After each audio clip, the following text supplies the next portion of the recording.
As you wake up in the morning, you want to find the latest, greatest information about criminal cases and have an intuitive conversation about the suspects associated with these cases. Head over to the Bullhorn Betty channel on YouTube.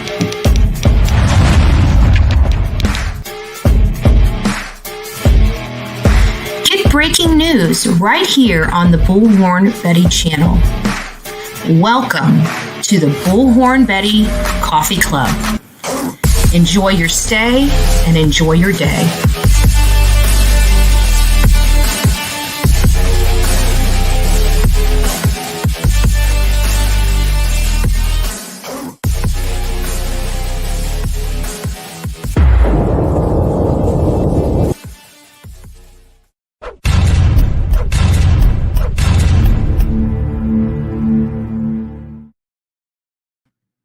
Good morning, YouTube.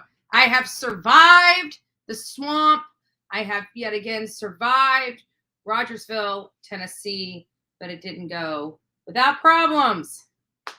So I am extremely exhausted. I have been laying in bed since like 7:30 this morning, literally just trying to decide whether I'm going to go live this morning or not. I am just, the drive. It was just, anything for summer, right? Like anything for summer. And I'm just, I tell you what, I'm exhausted. Oh, hey, Miss Daisy. Hope everything's going well with you. I am slap out dead, like, I could lay in that bed right there the rest of the day and not have a care in the world. Like I'm ready just to marry that bed today. I am, but that's not what I need to do today.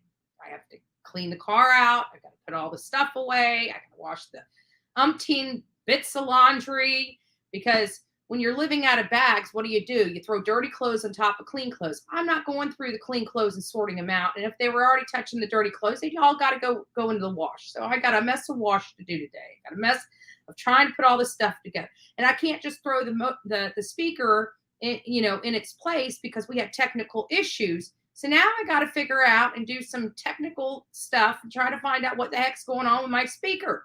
My speaker should have worked perfectly, especially the one that was plugged in. My big one, my expensive one. Why there was so much feedback and why you could barely hear the microphones is beyond me. So I'm going to tear into that today and see what is wrong with it and fix it. So the next time we have something like this, because let's face it, there's going to be a flipping next time because this world's a sick freaking place, right? And so I absolutely had an amazing time. I had an amazing time. It was sad. But just seeing everybody come together for this little girl, it melts the heart. It was truly amazing. I don't care what the haters say, and we're going to address some of it. I don't like addressing. I don't like getting involved in it, but this is about Summer Wells. And for a few people to say that they care about this child, primarily, let me tell you something, Perplexed Cutie. You are the biggest piece of shit, along with the glare on YouTube.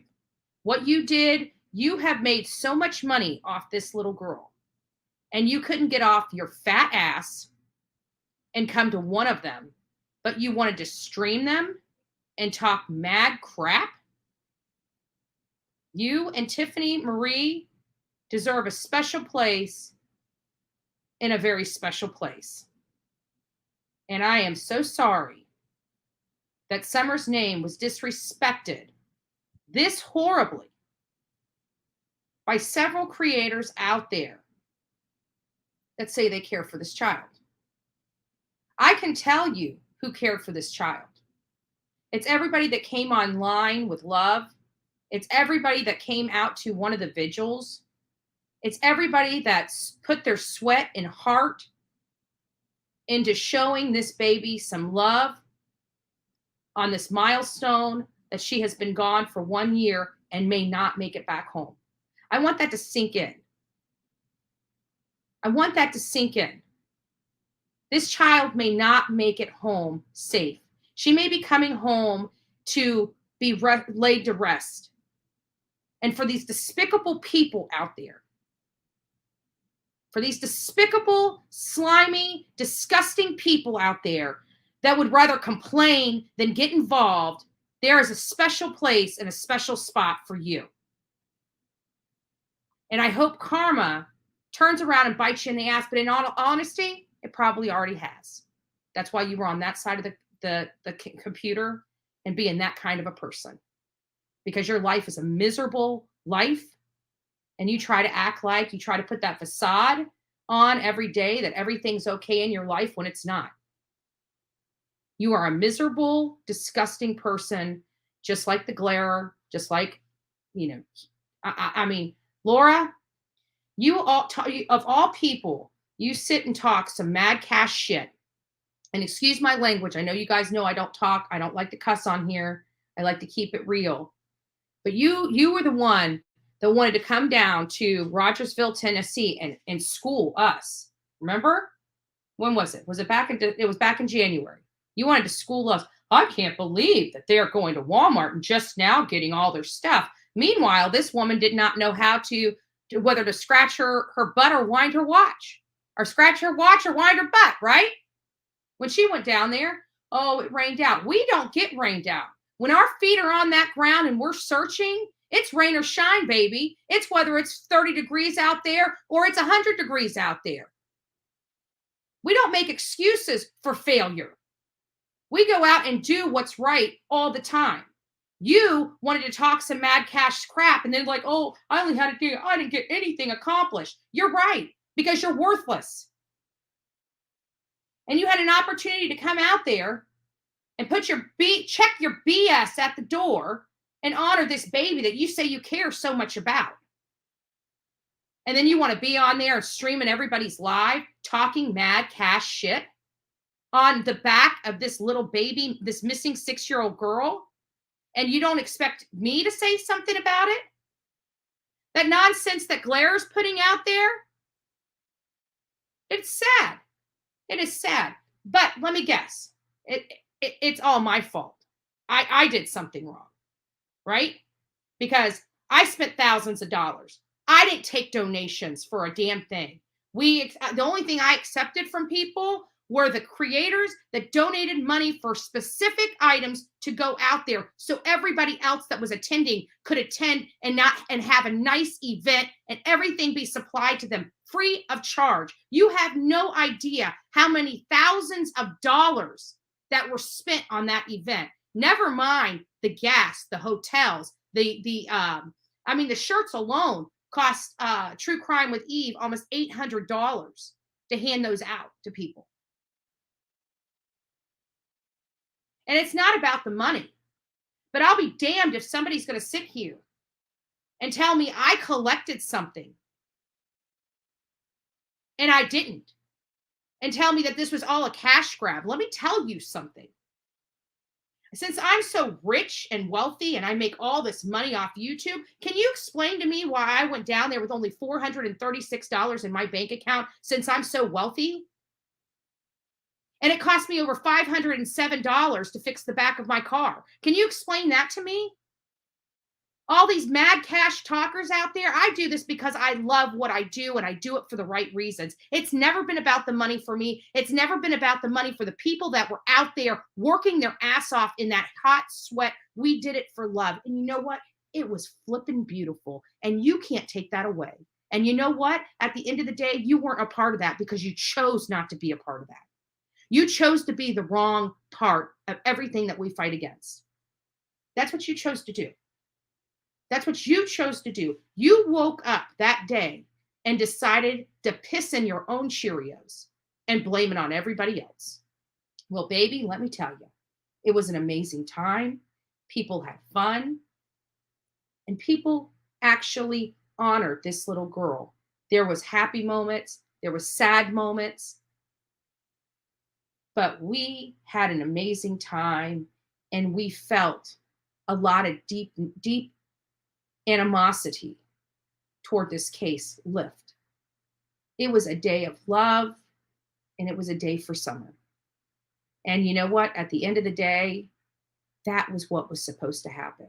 So all you naysayers, and I know it's not the people in this chat, it's the ones that are haters. You can't do that. That's the problem. That's why you hate so much. You want to sit behind your computer. You want to sit there and pick out at everybody while everybody else is doing. But you know what? If you actually had to get off your butt and see how much work went into it, how much everything actually cost, you would keep your mouth shut moving forward. But you won't do it because it's so much easier to criticize. It's so much easier to criticize. But you know what? That's as much space as you're going to get from Bullhorn Betty, because you know what? You're not even worth it. You're not even worth the air I've already exhaled. You're not even worth my voice, because you're nobodies, right? At the end of the day, you want to sit and talk crap, but you don't want to do anything. No integrity. None. None. There were so many people out there. So many people out there at all these vigils, and you guys were stuck behind a computer bitching about them. What a great YouTube creator you are. What a great YouTube creator. I bet you felt so good too. How much money did you make off that live stream, Laura? Bashing everybody off the back of a missing 6-year-old girl. Curious. Glare, you too. How much money did you make? Oh, that's right. Nobody listens to you, Glare. I forgot you only get 1,500 views if you're lucky. Forgot about that. Oh, unless you throw Dolly Vision in. When you throw Dolly Vision in, your stuff goes up to about 3,000. For somebody that has 13,000 subscribers, I'd have to say majority of your audience doesn't even like you. Just a thought. At any rate, we're going to change the tone. We all saw it. I'm not going to spend a half an hour screaming at everybody because it's not worth it, right? We know who did the right thing and who did not. We know who lied about everything and who did not. Proof is in the pudding. I don't even have to show receipts. I really don't even have to show the receipt. I have to put one video up here about this, anything with do with Summer Wells, and I guarantee people know who the BSers are and who the reals are. Who the wannabes are and who walks the walk. I also want to do a clarification here. And then we're going to go through and say hi. And then I'm going to have to play some music for you, because you know I can't sit on here for 2 hours without having some nicotine. So I got to go find my vape. And I had to buy a different vape because for whatever reason, I couldn't find Juul pods in Rogersville, Tennessee. So I had to go to Enjoy, which is not bad. I'll be honest. Not bad. Not bad. Not bad. But we had, guys, I got to say, everybody coming together was just absolutely amazing. Seeing all the people working together. People showed up to help us set up. We didn't even know. We got to meet them, got to hug them. Yeah.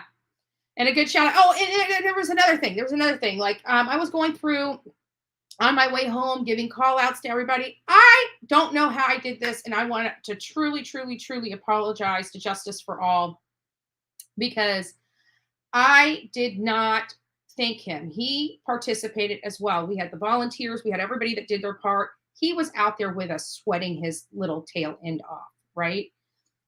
We were all hot. We were all trying to get everything set up. And I called out the girls. I called out, Michere's uncle. And I forgot Justice for All. And I did not intend to do that. I don't know how I did that, but I really do appreciate everything that everybody did out there, and including Justin with Justice for All. Everything was just amazing. But we got some videos here. There was the video that we were going to show on the projector. That was part of the technical difficulty. We had to cut that out. And that's why I never write something I'm going to talk about. I never do it. At this stage in the game, I've got an idea. I'll write bullet points down, but I don't really read a script when I'm out talking, public speaking or anything like that, unless I have to stick to a script. And so I did that by design. so I could fill in wherever I needed to fill in, and I didn't have to, get sidetracked with trying to memorize and stuff like that.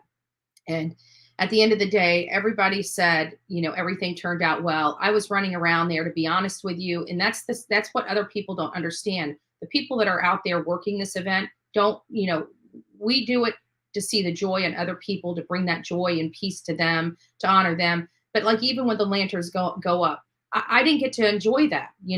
I didn't get to enjoy that at all, because I was running around helping. And I don't mind.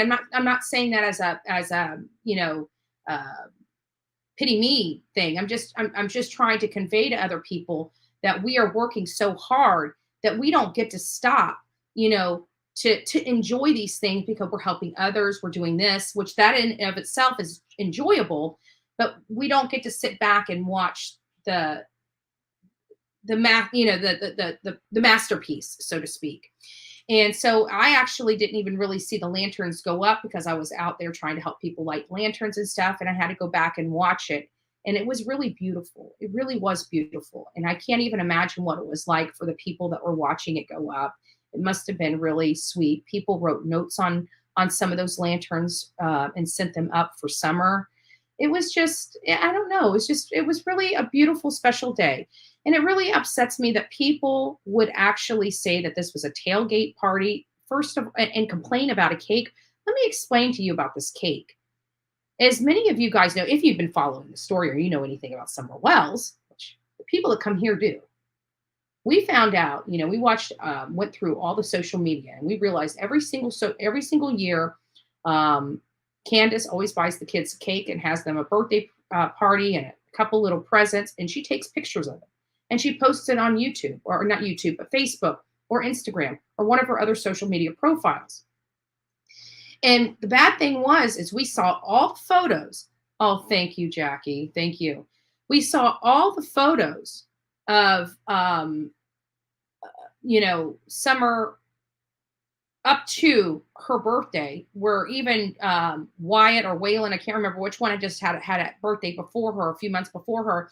And he had the cake and, pictures of the present, I think it was just limited presents, which it's okay. Right. But when we got to November, we realized that she did, because every other birthday she has posted the cake, the kids, everything. And February 4th, she posted old photos of Summer and just said, "Happy birthday to my baby Summer." No cake, no presents, no party for her daughter. The birthday before she disappeared, no birthday. And so Lisa, when she heard that, yes, it was unbearable. We're going to get into that, Miss Daisy. We're going to get into that. Just hold tight. And so with this cake, somebody felt so bad that Summer did not have a birthday party in 2021 before she disappeared. She wanted to bring out that cake in honor of Summer Wells. And for somebody to freaking dog that, man, I'm telling you, that's wrong. That's wrong. And, if you're doing this and you're a godly person, you've got to know that what you're doing is wrong. What you're doing is it's not disparaging me. What you're doing is you're peeing on a special day for a 6-year-old child that's out there missing. You're not dogging Bullhorn Betty.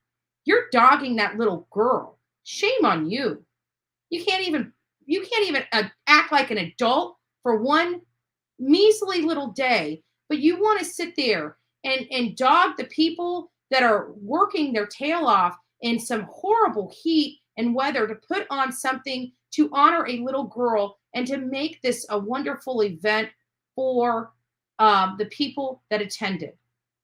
Shame on you. Like you're I don't even have to sit up here and scream and yell at you, because the people out there on YouTube is finally getting to see who truly is the problem and who truly is not the problem. And I can tell you, they're starting to realize I am not the problem. That what you guys have been totally dogging me for the last 6 months since I started my YouTube channel has all been a lie. It's been a slap lie. You have been lying to your audience. You have been lying to people on these streets, because you're trying to tell me how I'm feeling and what I'm doing things for. Meanwhile, while you're raking in those thousands of dollars, I'm sitting here spending those thousands of dollars for baby summer. So next time you want to run your trap, maybe you need to think about that just a little bit. Just a little bit. And just to let you know, gas is almost $5 a freaking gallon. Okay. So how much do you think it takes to drive 1,400 miles? Just saying. Yeah. I think there's a lot of people. But you know what? At the end of the day, the vigil, all of them, from what I hear, were beautiful. Were beautiful. They went well. So what I'm going to do, guys, I'm going to take. Oh, thank you, Emma. You are too kind, Emma. I hope you're feeling better today. She's our friend across the pond. Love her. She's been supporting this channel from day one. She's been going through her own stuff, so we send her lots of prayers. And I really, truly hope that you're doing much better than you were, just a month ago. So thank you so much. Appreciate it. So I'm just going to step back just a second. I'm going to play you guys a little music. I've got to find my vape and then we're going to do not roll call. Roll call. Who's in here? Who's not? I'm going to make sure you're here today. Are you here? Are you on the channel today? You know what? I think you didn't come on yesterday. What was going on with you? So I'm going to play a little music. I'm going to go find my vape, and we're going to get back here. We're going to say hi and good morning to everybody. And you know what? We're not going to let hate win. You know why? Because good will always outshine the hate. It will always outshine the hate. And guess what? I'm shining today, baby. I know I did good. My heart feels better. Did it solve anything? No, it didn't. Didn't solve a damn thing. But we did honor a baby girl that's missing. We did that. And you know what? We did that well. And each and every one of you should give yourselves a hand. So just stay tuned. We'll be right back. Actually, I'm going to have to keep this up. You're just going to have to see my empty chair. That's the only way I can play the music because I don't want it on here. There we go. There we go. There we go. We're going to do good day. Yeah, I think that's good. Oh, man, why does it do that to me so much? Sometimes this thing just does not want to cooperate. So we'll listen to that.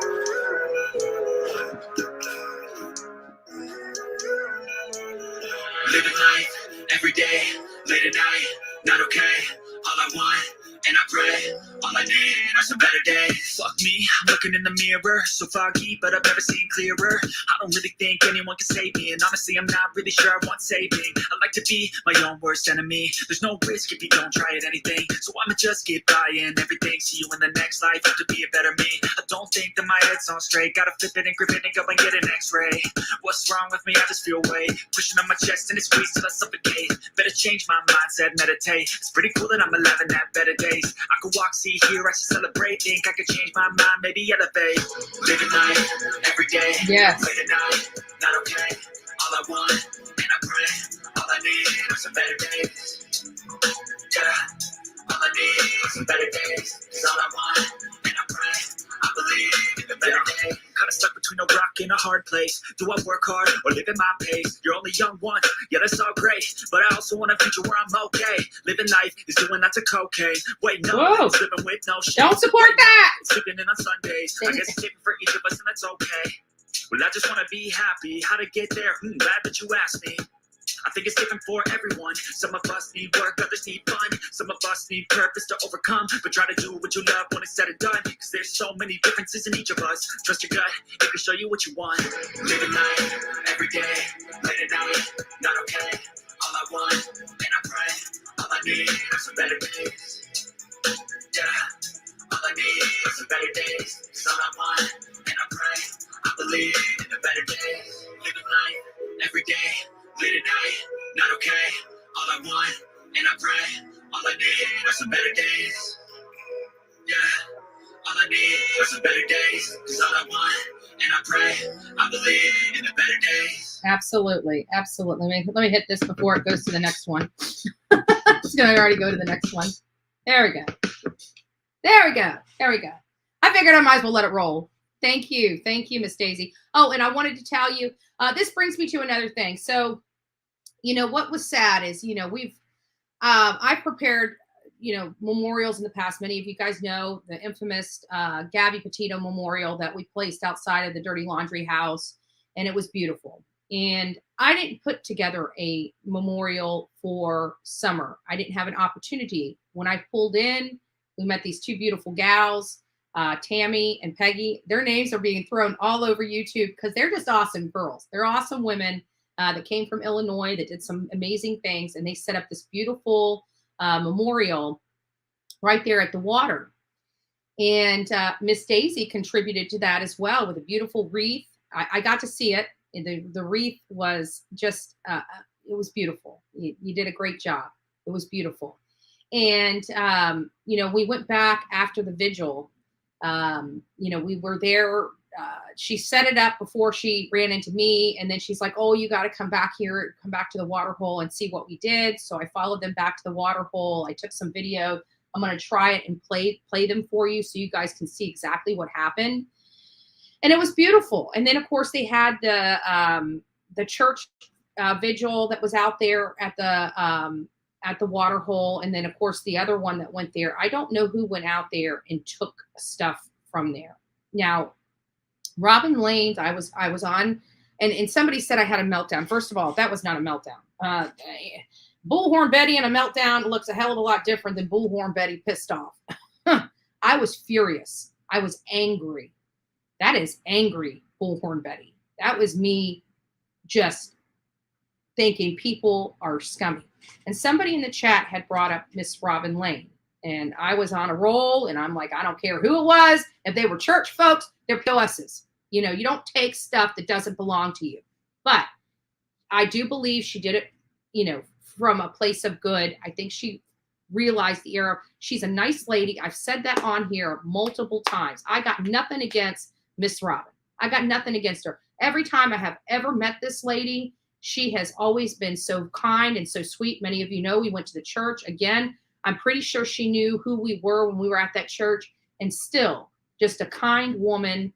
And when she realized that we were kicking up a fuss, she called right away and said, I'm so sorry. This was a park thing. I didn't want to get charged the $100. So we grabbed some things to keep them safe. We didn't want them getting thrown away. One of them was the wreath.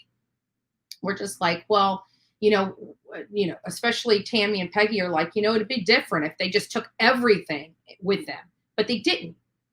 They only took the stuff that they wanted and left everything else. But I want to give a shout out to Miss Robin Lane, because she was not the ones that took those items. She took that beautiful wreath and the light up flowers. And as soon as she realized there was a problem, she brought them right back. She apologized about the misunderstanding. We understood that she was really coming from a place of love. But at the end of the day, you don't take something that doesn't belong to you, period. That's just period. Thou shalt not steal is part of the 10 Commandments. And you don't take from a 6-year-old child. You don't take from a missing 6-year-old child. You just don't do that.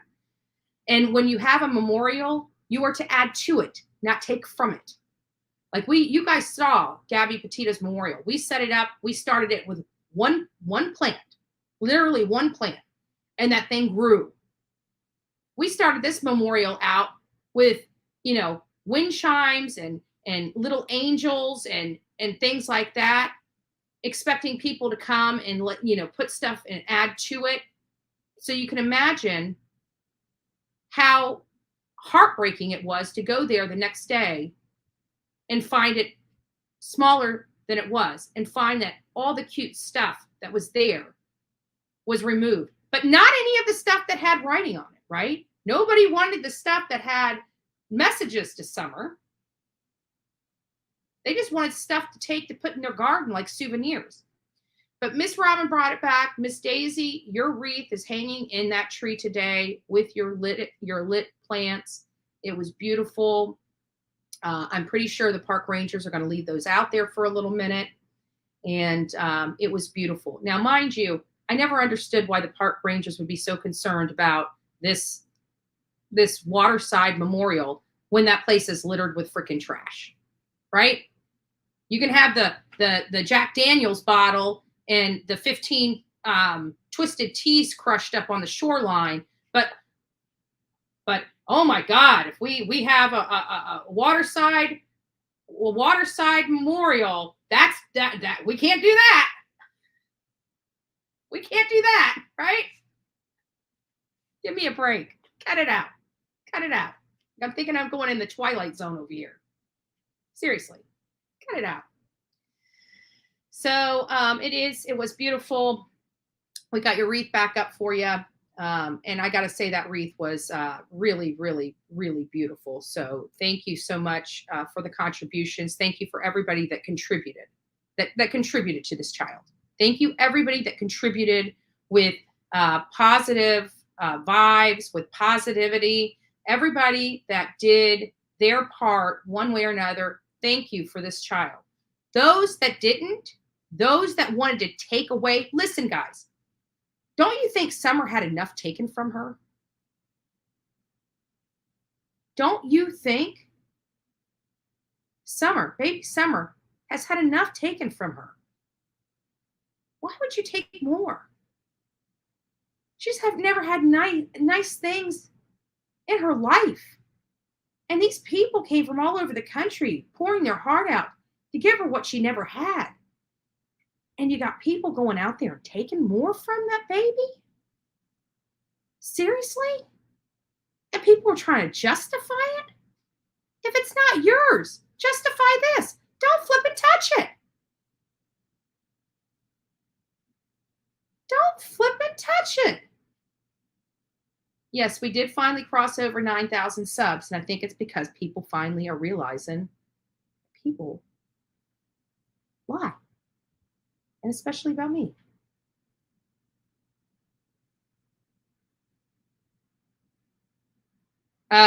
No blank screen. Thank you for joining us. Why don't you quit being such a douchebag, first and foremost?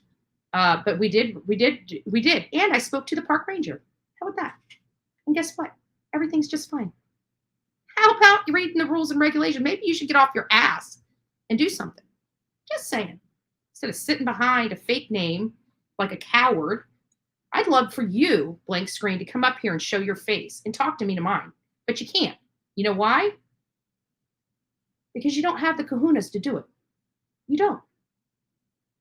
You don't. I'll throw my Google number up if you have the kahunas to come up here and talk to me straight to my face. Tell me all about myself and how much of a despicable person I am for spending every penny I have on this little baby girl. You tell me that. What have you done for her, blank screen? Why are you so involved in all of this? I'm curious. Right? You spend more time in here. Why don't you just come over to my house and visit me? Let's have a conversation.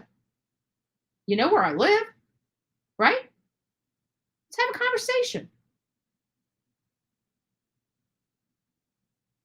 You want to sit here and talk this mad cash crap? I do my stuff. Do you not realize I check, double check, and recheck, right? I make sure that I call law enforcement when I come into town. I make sure I do everything the right way. What's your problem?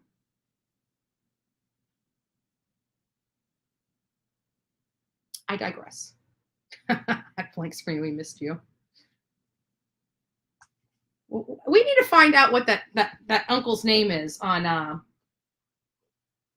the Griswold. It's the one that comes out of his trailer in his robe, taking the crap, thing and putting it into the rain gutter to clean out his septic on his RV.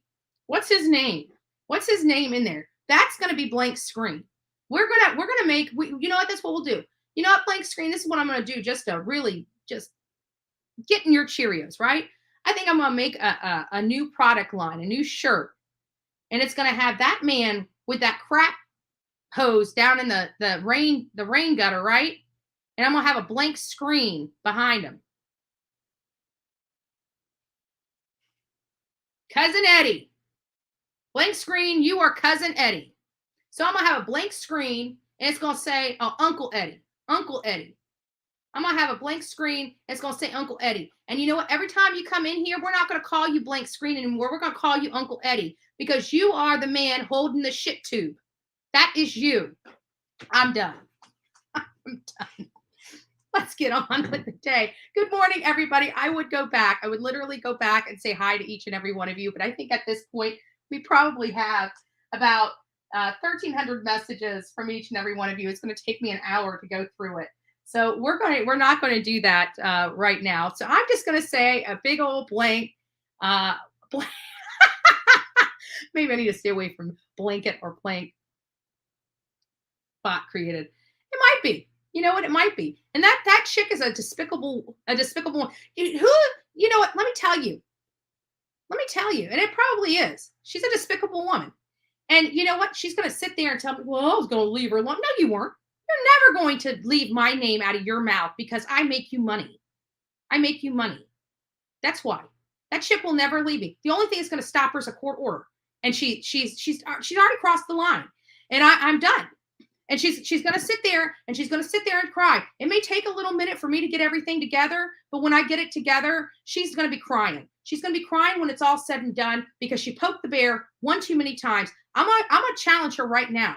I'm going to challenge that chick right now.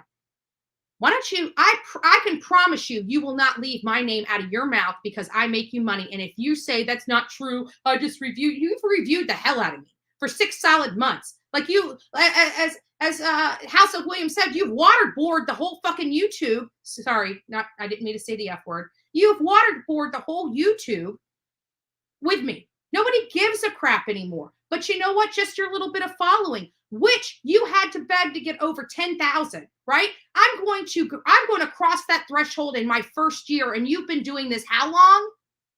How long have you been doing this, BT? How long?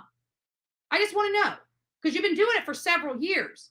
You only have a small click. You cannot build a channel off pure hate. You have maxed out your growth. You're not going to grow much more unless people start creating additional accounts to help support you. But those aren't real people, right? Those aren't real people.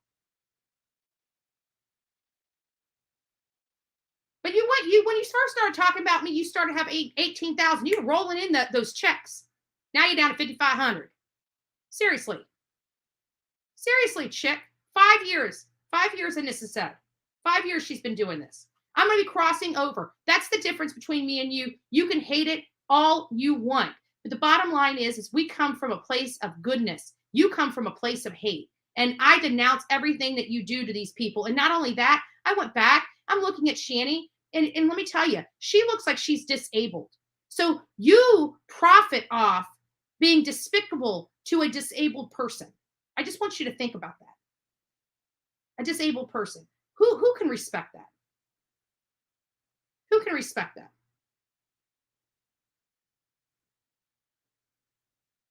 There's just some people that like hate.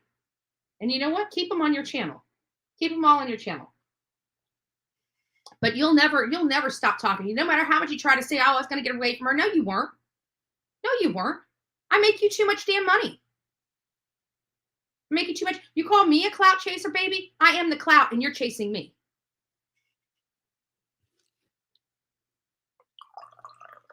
So now that we're done with that, now it's time to get centered. I find nothing better to be centered than the language of letting go, because I'm cutting all these a-holes off. I'm done. You're not running space in my head. And guess what? I'm going to do Bullhorn Betty anytime I want to do Bullhorn Betty. And you know what? If I want to go in front of somebody's house with Bullhorn, guess what? I'm going to do it. Ain't nobody in this world that's going to stop me or control who I am. I've been controlled my whole life. What do you think I'm here for? I've been abused. I have been controlled. There's been times I've been told what to eat, what to drink, how to act, where to sit. It ain't happening. And especially not from a woman. A little girl. Absolutely not. Thank you, Miss Daisy. Absolutely not. And I hope everybody on YouTube goes and tells those creators that were hating on that little baby under the guise that they're hating on a creator to shove it. I really do. Shove it. It's pretty easy to do. It's pretty easy to do. We are on the 18th. I haven't even read this, but I know whatever is in this book is going to be something I need to hear today. You know why? Because this book does not guide me wrong. It just doesn't. It doesn't. Guys, please go out there and hit the thumbs up button. You don't get me this raw. But I'm exhausted. I'm tired. It was 12 hours up there, 12 hours back, hundreds of dollars in gas, hundreds of dollars in hotel fees, hundreds of dollars for me, hundreds of dollars for the people that contributed to make this day beautiful, hundreds of dollars, thousands of dollars. This stuff, it's not cheap, but it was beautiful.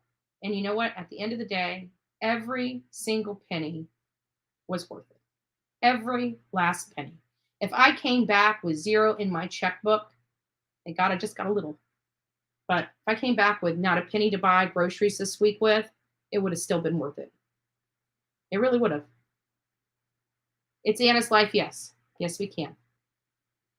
So I'm not watching you guys' comments. I do see you guys saying thank you and things of that nature. So I do appreciate that. You know, you guys are welcome. This was a labor of love, not from me, but from many that had their hands in it. Many, not just people that showed up. And I want to be clear about that. There were many people that sat there and supported this event online by watching people's lives. They wanted to be there when they couldn't. A lot of people don't have resources. They're on fixed incomes, but they love this baby. And the only way that they were going to see this, you know, and honor Summer that day was watching alive. And, you know, all that mad crap that was talked, people were going to drive by and play music. But listen, I had copyrighted Christian music on the speaker. So, you know, at the end of the day, you weren't planning on doing anything. And there's still a way around that on YouTube too. Be honest with you. So, I mean, I don't get what all the hate and all the stuff was, but you know what? If you don't kick up the drama, or if they don't kick up the drama, they're not getting the likes, views, and clicks. You know, the same thing that they're saying that we're trying to do. We are actually coming from a place of love and concern for this child. We truly are, and we go out of our way each and every day to not only do the right thing, but to do the right thing for Summer. And a lot of people just can't handle it because they don't have that tenacity. They don't have that drive in them to do that. They don't even know where to begin.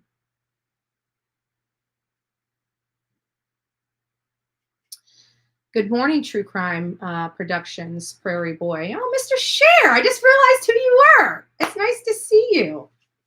It's nice to see you. Yeah. I hate to tell you, but people have to drive in a car. You know what I'm saying? Like, they have to drive in a car and they have to park. And guess what? Everybody brought their own chairs. Like, they have to have a place to sit. It's a 2.5 hour thing. And it's in the heat. It's in the heat. And even under the tents, I'm telling you, it wasn't that much better. It really wasn't. It really wasn't. But it's nice to see you in here, Mr. Cher. I love your wife. I think she's good people. I think you guys all are good people. Everybody that comes in here and chats every day and comes and supports this channel and other channels that are trying just to get the message out are truly, at the end of the day, good people. If you guys peek your heads around the curtain, those 8 channels, I mean, I understand. And you know what? I have never once told anybody on here, if you watch them, don't come here. You know, I'm a liberty person. You do what you want to do. I just wish these a-holes that are out here trying to control what I do. First of all, you'll never, ever, ever control me. Ever. You will never control what comes out of this mouth. Many people have tried and failed. So quit being a failure, because you're going to fail at this thing. You guys want to sit there and paint Bullhorn Betty, this horrible person, and put steam coming out of my eyes, then do what you got to do. It is not affecting the work that I'm doing. What it's going to do is when I get fed up, you're going to be sued. It's going to be that simple. It's going to be that simple. And if I was such a violent person that you proclaim I'm so violent, why would you ever pick a fight with somebody that you think would come over to your house and just slap you upside the head? Because you know it's not true. Again, more lies and manipulation. I'm done. Probably gonna be done in a few more times. Okay, let's recenter. So relax. when you're being attacked. I told you, man, I just opened this up and what did I tell you? Whatever's in this book today is going to be something I need to read. Relax even when you're being attacked. This book is amazing. This book is amazing. I swear to you, many people know I love this book. I've had this book for almost 15 years. I love this book. So attacks can come in many shapes and forms. They can be emotional attacks where somebody pelts us with anger and rage. We can be attacked physically too. Self-defense is important, but it's easy to get confused when we're being attacked about what it means to, confused when we're being attacked about what it means to take care of and protect ourselves. It may be a boss, a spouse, a child, or a friend who turns on us in anger and rage. We might be dating someone we don't know well, who suddenly starts spewing venom and rage. Instinctively, we may attack back. If someone yells at us in anger, says something mean, or physically hurts us, we usually don't think twice. We tense up and fight back. Then the situation escalates. The other person's fear and anger contaminates us. We become afraid, angry, and mean too. Our intense and volatile emotions feed and fuel the situation. Things can easily get out of control.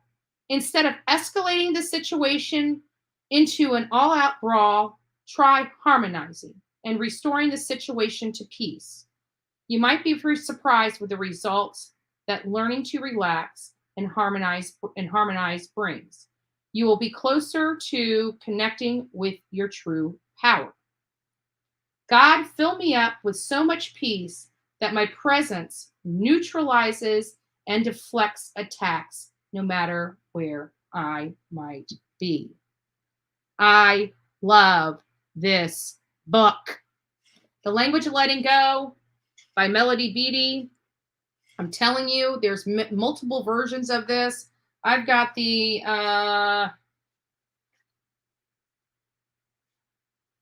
tell you which series I got, which volume I have. What volume do I have? Maybe it's in the back.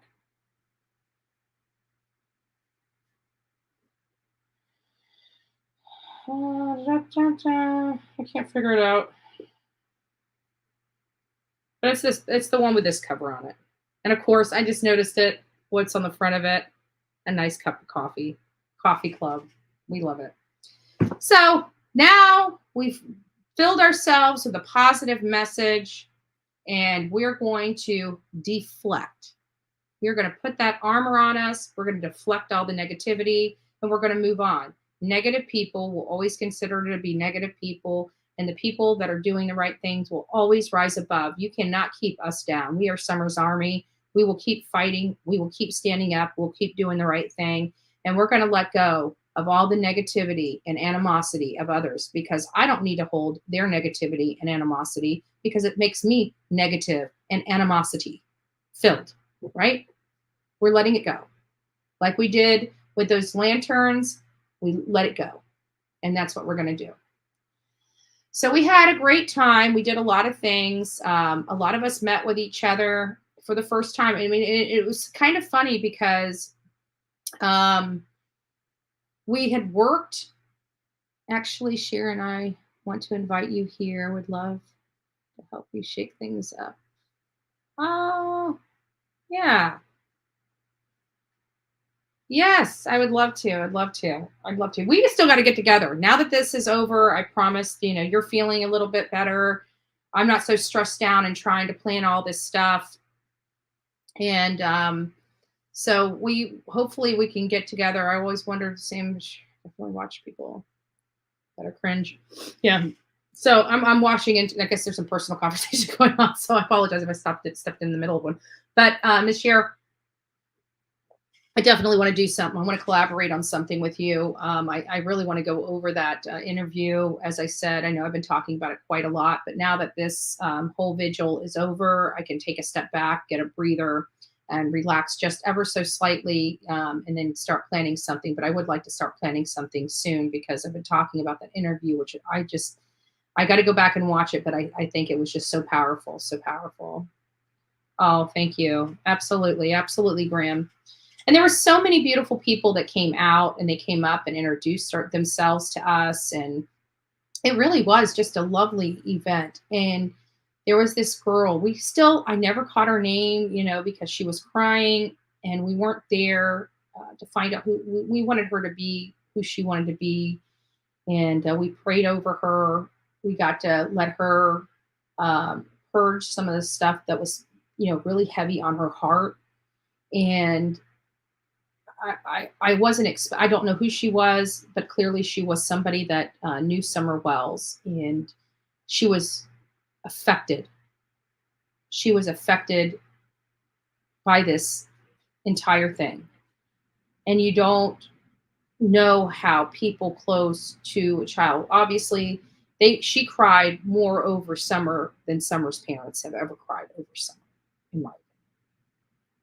And she just put it all out there. And it was it was hard to watch, I mean, I'm standing next to her. She's just crying. All I could do, I think as a woman, we try to comfort when we see somebody in pain. And it's like all I could do was just rub her back and just let her know it was okay. Hi, Lisa. I hope you're doing well. I know, but I think she's a minor. Yes, she did look like a minor, and we did, but she wanted to get that, and I'm just sitting there and I'm just rubbing her back. And when I'm trying, rubbing her back just to console her while she's talking, you can feel her body just trembling, and just the grief that she was feeling, the pain that she was just purging out of her was just hard. It was hard. It was hard to watch. It was hard to experience. I'm sitting up there just crying. I mean, tears are I got my glasses on, thank God. But I mean, these tears, I couldn't stop. I couldn't stop. It's like, I am not a crier. I don't, cry. I'm just, do I cry? Of course, I'm a female. I think, we all cry, when things just get overwhelming, but that wasn't the kind of cry. It was just feeling her pain. And I didn't see, everybody out there was crying. Like, this is the thing. When she came up and gave me a hug and told me thank you, it melted my heart. We helped someone. That, if that was the only person out there that we helped, we did our job. It was all worth it. It was all worth it. She left there a lot more calm than she came. And that, to me, it was worth it. And I went up to her and I talked to her and I hugged her. And, I hope that she has a little hope in her heart. I hope she has a little peace today. I hope she was able, I sat her down and I just gave her, she was the first one that got her a lantern. And I said, you just write everything that you are feeling right now, how you feel about Summer, put it all on this lantern, and we will make it, we'll make sure it gets up to her, And a lot of people are on different fences as to whether she's still here or still not. Many of you guys know I'm statistically speaking, and I'm basing my thoughts and feelings based upon true statistics, and true statistics are telling me that she's no longer here. And does that mean that's 100% true? Of course not. That's my opinion based upon wealth and knowledge and research. And it's sad. It's sad. Do I want this child not to be here? Of course not. I want this child to come back and be able to have some semblance of normalcy in her life. And I just don't think that's possible. And another thing that I find a little concerning for me is the fact that it seems to me that that press conference that they gave, honestly, it was the shortest one that they have ever given, but to me was the most telling.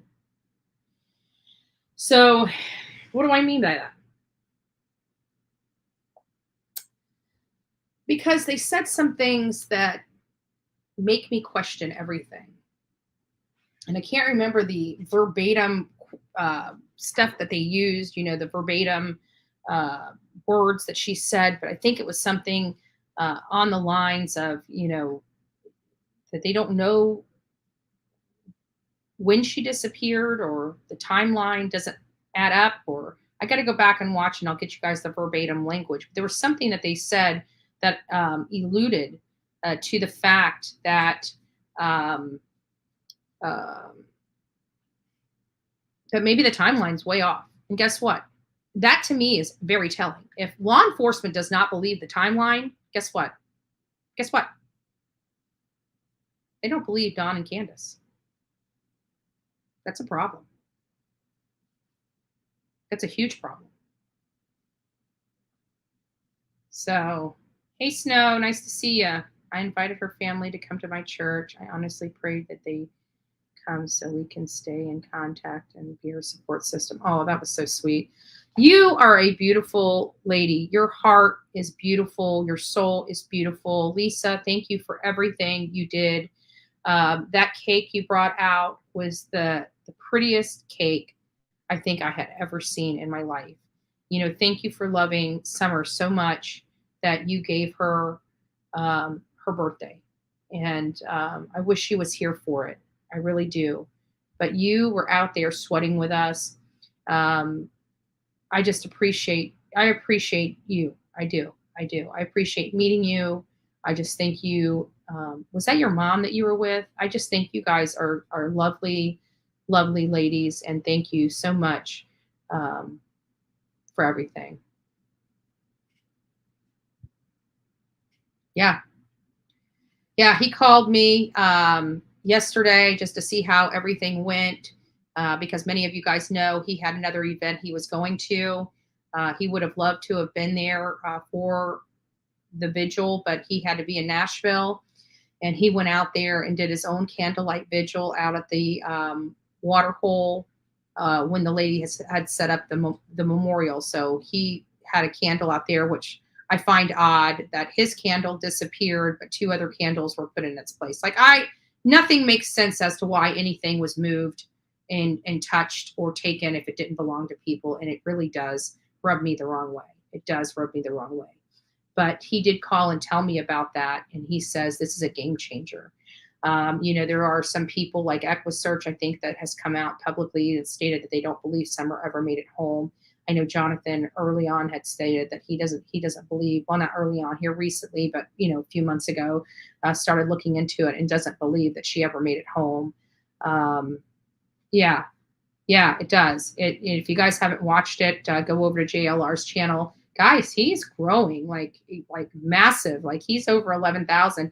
He used to be under me, and now he is just, skyrocketing. So kudos to him on all of his success. He works very hard. He's constantly pumping out content all day long, every day, every single day. That man is working, and he works hard. And I got to tell you, he has a heart of gold. And it really upset me that somebody would ever, first of all, JLR is probably one of the smartest people I've ever met, but he truly does have a heart. And for me to hear somebody say that he would threaten Candace to shoot her, first of all, he doesn't own a gun. Secondly, I have never in my life, ever heard him threaten anyone. And not only that, even when he was out in the political arena, doing things that triggered people, he was usually the one that was assaulted. And he sat there in many of his videos and he took those assaults while he was videotaping, never once fighting back, never once saying anything negative. He would go and take the video to the police department, and those people would be held to the fullest extent of the law and was prosecuted. But I have never seen that man have a violent bone in his body. For somebody to come out and say that he would ever threaten anyone, and especially with a gun, was disgusting. And I don't care if JLR and I were the worst enemies together. If I truly knew him and heard somebody say that, I would stand up here like I am today and say, you are despicable, and how dare you? How dare you? You have no idea what that man has gone through in his life. And for him to be as kind and sweet that he is sad. And I'm just sick and tired of people just constantly lying. It's irritating. It's irritating. But we are going to show and break those lies down, and we are going to tell the truth. What some people are missing. But before we do, let me take these. Let me go down here. I want to make sure. Let me turn my. Hold on. Let me see if I can turn the ads off real quick. I want to turn the ads off on this one because it's on my phone and I don't have time to download it first. Let me turn the ads off this so I can play it without it ad free, and then I'll turn them back on. Okay.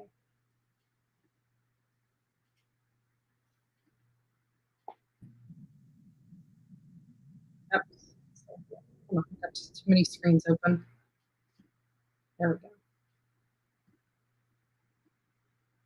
To all my friends. On July 15th, I'm sorry. The best-selling phenomenon arrives in theaters where the crawdads sing.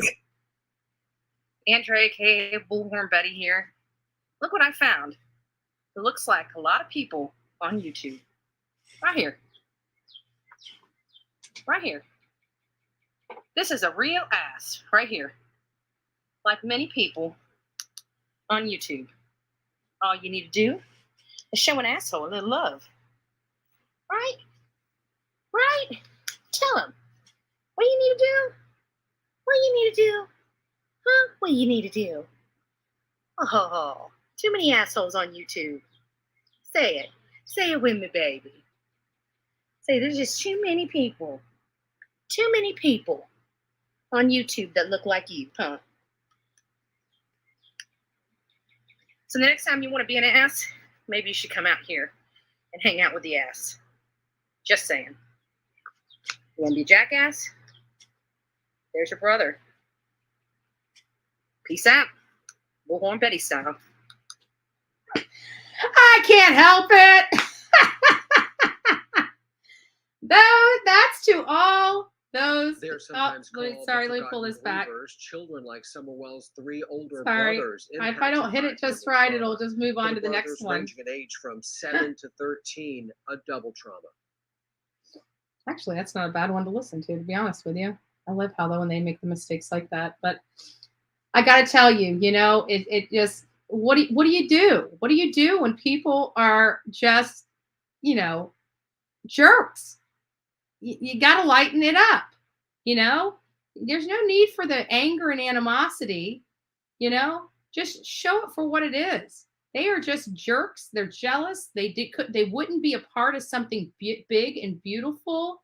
And it is just, it's sad, but I am so happy to have been a part of Summer Wells. And I'm so blessed and honored to have been a part of those, the vigil.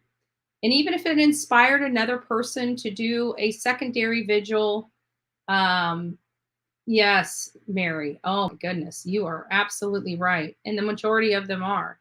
And you know what? The sadder part of it is the majority of them are older women. You would think that it's just sad. It's just sad. It's sad. But, that's why we have new creators all the time coming on YouTube, trying to bring reality, trying to bring the love, trying to, show people that some of these people out here that you've, trusted are not trustworthy. And that's your brother. Did you like that? Oh, and that donkey was cute. And I was doing a recording, and it was so funny because while I was doing a recording, this thing's going, I'm over at the tent, we're setting up. I'm sitting in the chair and I'm doing a recording, and you're, it was funny. It was funny. I love animals. I do. And that donkey was a sweet ass, unlike people on YouTube. And as you see, he was pretty fond of Bullhorn Betty as well. So it was nice. So what we'll take with that is that even the a-holes out there on YouTube are pretty fond of Betty, as you can imagine, since they plaster my face on every single one of their channels. So you know what? If you want to get your likes and views up, all you got to do is do some Bullhorn Betty hate, and you'll get some followers and subscribers. Ooh. But we were thankful. I would have loved to have met you, Miss Daisy. I'm sorry we missed, and Ziggy. I miss Ziggy as well. Would have loved to have met her personally, but we were very thankful. And House of Williams, Ernie Shell, I would have loved to have met them. Didn't get an opportunity to this trip. I'm not going to go to as far as Dolly Vision and say I'm never going back to Tennessee again. I will be back. I will be back there. My job is not done until somebody's arrested and that child is laid to rest or brought home, or excuse me, brought back safely. I never want her to go back to that home again. So yeah, agent, you're right, he does. And if you guys would like to sponsor this channel and get a product in return for your sponsorship, there is the Bullhorn Betty merch site. We have the Coffee Club line. We have just the regular Bullhorn Betty line, the Coffee Club line, and we have the Bullhorn Betty Clout Chaser line. So if you guys, do want to sponsor this, there is a way to do that through the merch site, and you get something to advertise, your support of this channel. So, and they even have die cut stickers. If you want to put something on the back window of your car to let people know you are a Bullhorn Betty Coffee Clubber, you can do it. So we appreciate it. We appreciate all the love, And not only that, but we also had an opportunity because we were out there. Good morning, Ashley. Good morning. What is in your coffee this morning? Actually, I tried a new one. It's chocolate cappuccino.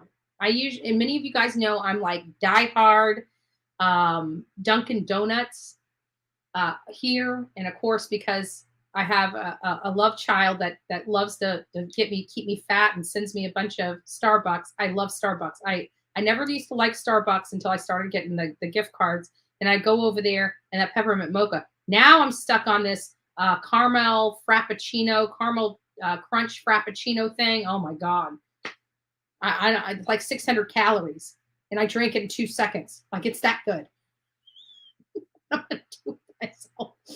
So anyways, but getting on with it, many of you guys that got to come out there didn't get, we had a guidance in life with TLC prepared a video that was supposed to have been played on the projector. We were having some technical difficulties and were unable to figure out how to work the projector. I've never worked a projector. It was probably just user error. It probably would have worked fine. I just didn't know what I was doing. And so they did send me the video. I'm going to play this video for you right now. I've never seen it. I haven't played it. We are all going to watch it together for the first time. So I just sit back and watch this video. Pull it up.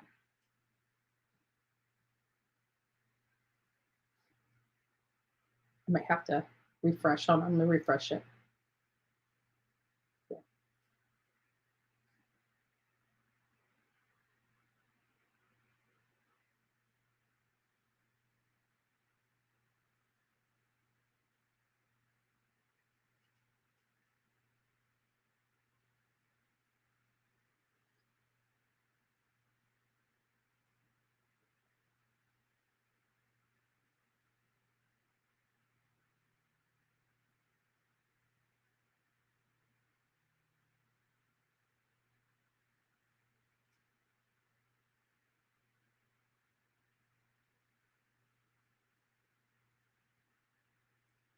Law enforcement, we'll talk about that in just a second. And of course I had music playing, so there would have been music, and I do apologize. I probably should have played something on here.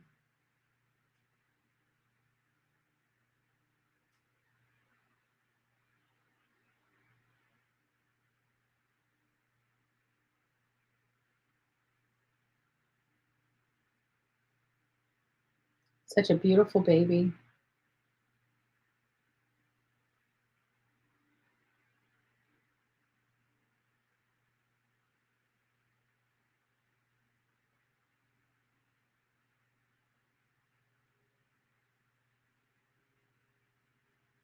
Such a beautiful, beautiful baby.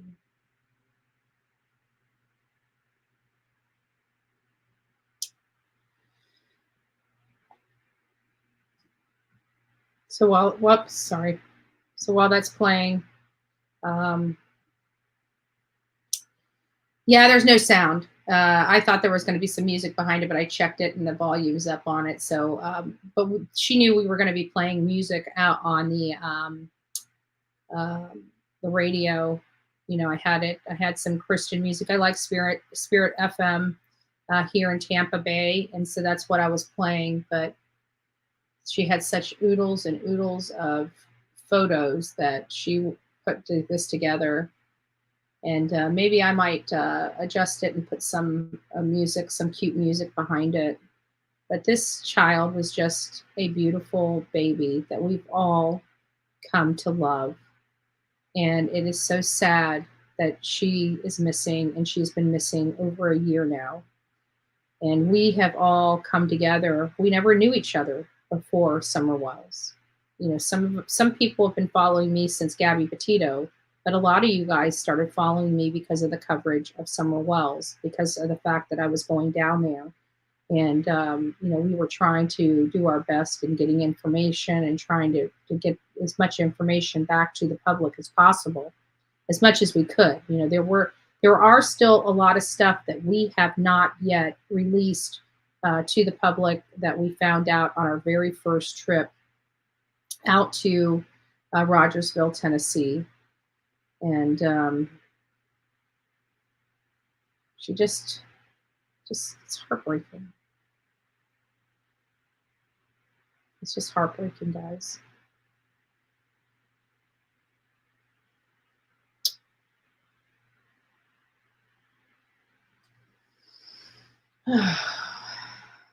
Beautiful baby.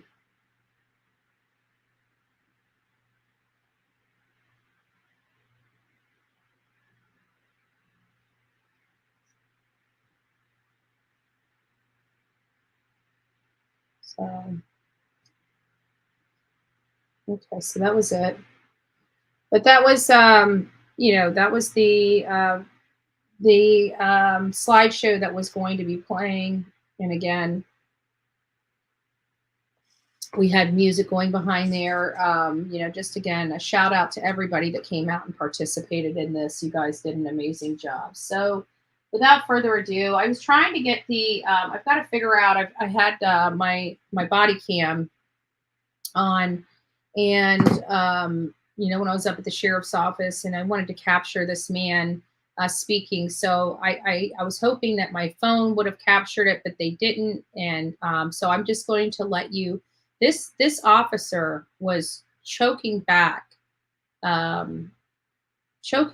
tears whenever I was talking to him, you know, when I went there to find out where we were setting up and everything like that. So I'm gonna pull it up, but I'm going to have to pause it for a second, because I wanted to get to just that part, because it was an 11-minute video, but you don't need to see me waiting in the waiting room and stuff like that. So give me just a second while I pop that up, and you guys will go through some. We're going to go through some of the stuff that actually, let me just pull it up. We'll just go through some videos. You guys are curious about what was seen, that day. Let's go through some videos. Hey y'all, Bullhorn Betty here. I'm out here right now looking for Summer Wells. As many of you guys know, Summer Wells went missing June 15th, 2021. She has not been heard or seen from since.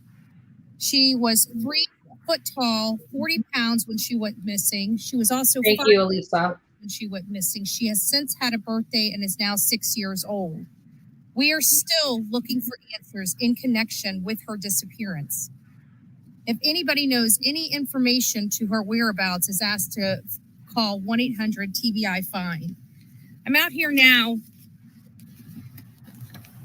looking for her. You know, something as peaceful, beautiful, and serene as this could be a place that she slipped and fell in. It could be a place where she was put in. There is a number of things that could have happened with baby Summer Wells on June 15th.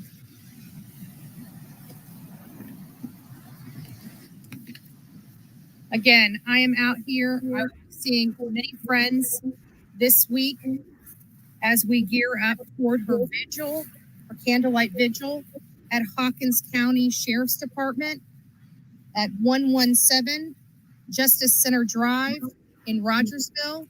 If you guys would like to come out and, you know, support this baby, please do so. It's going to be on the 1 year marker of her disappearance, which is June 15th, 2022, from 7 p.m. to 9:30 p.m., where we're going to set off lanterns and balloons in her honor. We're also going to be thanking law enforcement for all of their work trying to find answers for her and trying to bring justice for Summer Wells. Again, if anybody has any information about this baby's whereabouts, you're asked to call 1-800-TBI-FIND. Thank you and God bless. Mary, I agree with that. I believe that. And Elisa, thank you. Yes, I do remember meeting you. You were a very nice gal that came out. And, you know, I am so thankful that I got to meet each and every one of you guys. You guys were beautiful. I hope we did not let anybody down.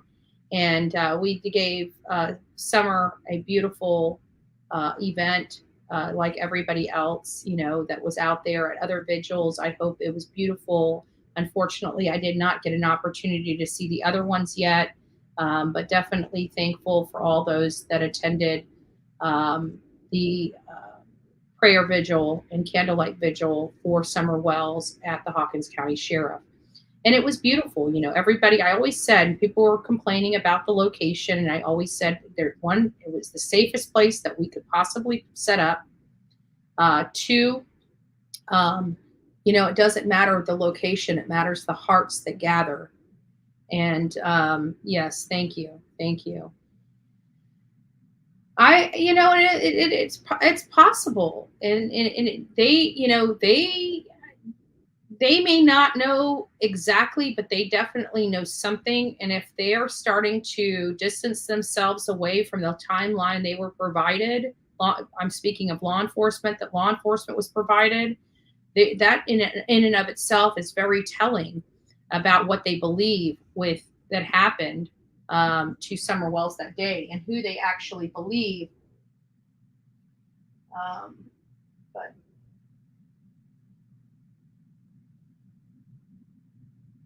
and then I went to the dam.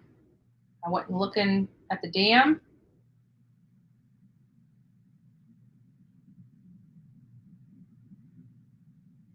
Volume that on? Oh, let me put this back. Okay, hold on. Having some technical issues.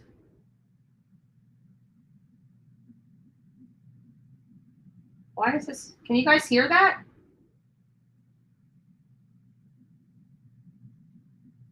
Try it again. Hi all, Bullhorn Betty here. I'm in front of... I'll flip these videos around once I go live. This is not too far, about 15 minutes or so, maybe 18 minutes away from the Wells home. I am in search to see if there's anything that can tell us where Summer Wells may be.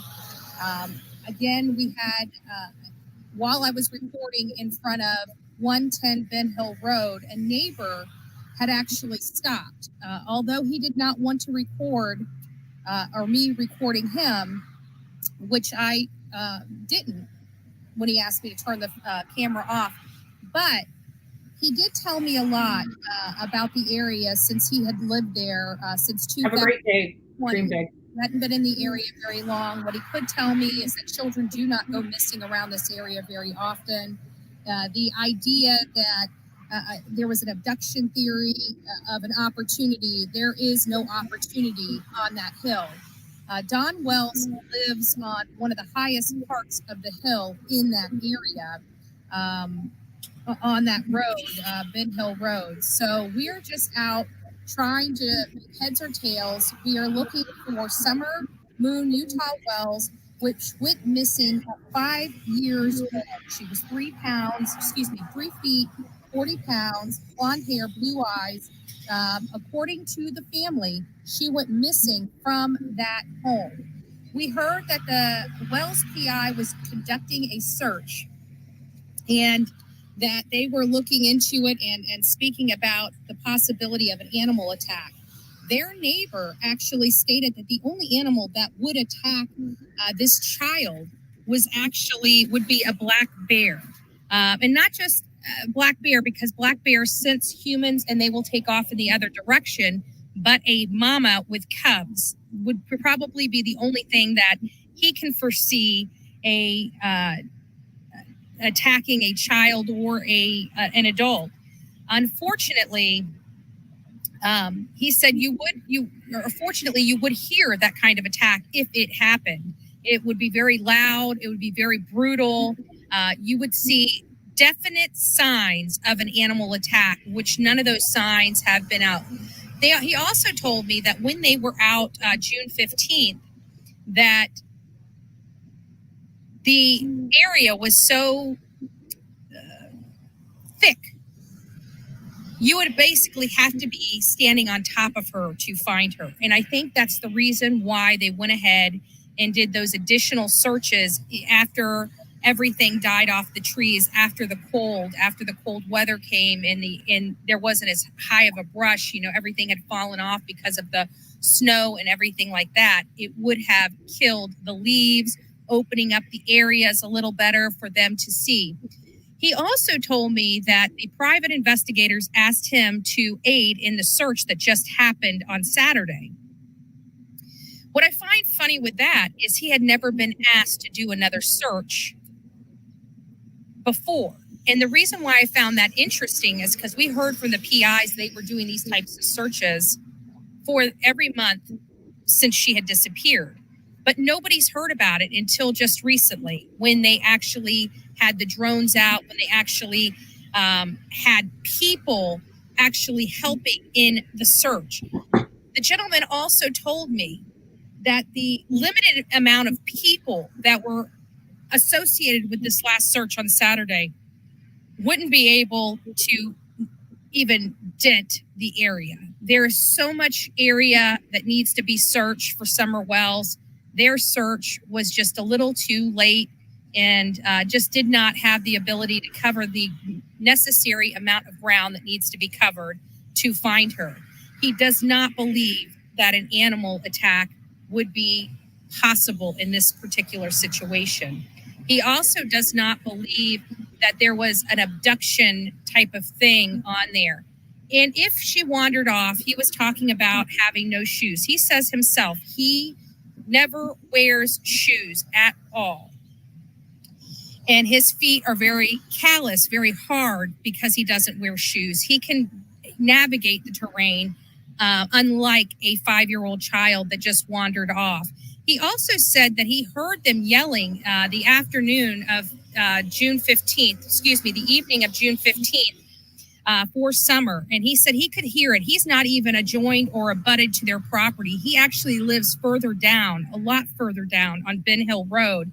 And he stated he could hear them. And he knows for a fact if Summer could have heard them, she would have hollered back because of the distance. I also said and asked them, we had spoken with the neighbor across on the other side of Beach Creek, and they said that the sound travels. And he said that is absolutely correct. Yes, the sound does travel in that area. Yes, he will be, people will be able to hear one another. He even said if he would have hollered back that day, he guarantees that while they were hollering Summer, if he would have hollered back, they would have heard him. even as far away as his property currently is from theirs. So a lot of things, that are becoming more relevant in this case, such as whether or not Summer just vanished, whether or not somebody has abducted Summer, whether or not Summer just walked off. He kind of gave a good insight on a lot of stuff that had anything to do with this case. And I thought it was very interesting. He seemed like a very nice man, just like most of the people in and around the Beach Creek area. Seems very sweet, very kind, willing to talk. Unfortunately, they're not willing to talk on camera. What I did find interesting is he, doesn't know the Wells. He's only been there since 2020. He told me that when he talked to Don Wells, he truly believed that Don Wells appeared to act like a concerned father that is missing his daughter. So we're just sitting here trying to make heads or tails of this. At the end of the day, what all of us want at the end of the day is we all want justice for Summer Wells. We want her brought back safe. And that is the name of the game at this point. We also heard from that same neighbor, he understands that the idea that it's been a year makes the likelihood of her being found alive very, very small. And I think that's the sentiments that we're getting from law enforcement. That's the sentiments we're getting across YouTube. That's the sentiments we're getting kind of from law enforcement as well. I will be meeting law enforcement tomorrow morning to find out where we can set up our area. We're meeting the volunteers there on the 15th in the afternoon prior to the event. There's a lot of work that needs to go in to this, blowing up the balloons, setting up the tables, setting up the speakers. There's going to be a lot going on. But I just wanted to tell you that there are a few of us already out here, already seeking justice for Summer Wells. We're already looking into the whereabouts or places that she could possibly be. For each and every one of you guys, God bless. And that was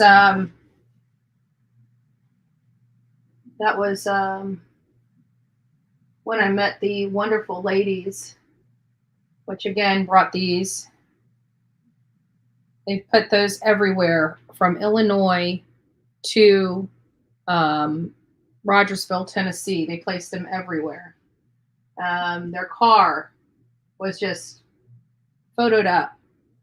They placed in every bathroom and every bath stop they stopped at, they posted these signs. This is what Summer's Army is all about. Getting her face out there, getting her name out there, trying to find any information related to Summer. We're doing the best that we can to try to get her face and her name and keep her alive. Law enforcement is working. They've got a struggle. I had an opportunity to speak with them. And let me see if I can find that.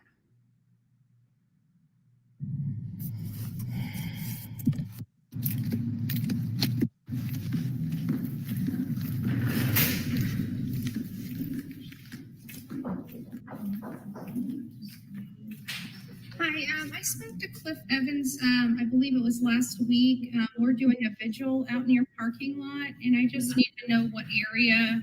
We're not going to set up and start setting up until tomorrow, like around 5 or 5. That's me just sitting there. Saying a prayer around 5:30, and just to set up on the 15th, and we're going to be starting around 7. Okay. We're going to try to keep it. I do have a speaker, but we'll keep it at a level. We're just going to be, saying a prayer, just to give you an idea, so you know what's going on, and so you can relay it. So what we're going to be doing is we're going to say a prayer for Summer. We're going to talk a little bit about how Summer affected us. We would like, and actually that's one of the things that I've got here. My tag is in the way. What I got here is, I was hoping, I sent Cliff Evans this list here. You are more than welcome to hang out for a while. Okay. If you want to, and Cliff will be back. Okay. I know. Hold on. something that you guys need. I know you guys get but just show me where it's at. But there's, I did send him an email just to let you know, because we're also wanting to thank you guys. I think some positive reinforcement for the work you guys done. And this is when he started getting teary-eyed.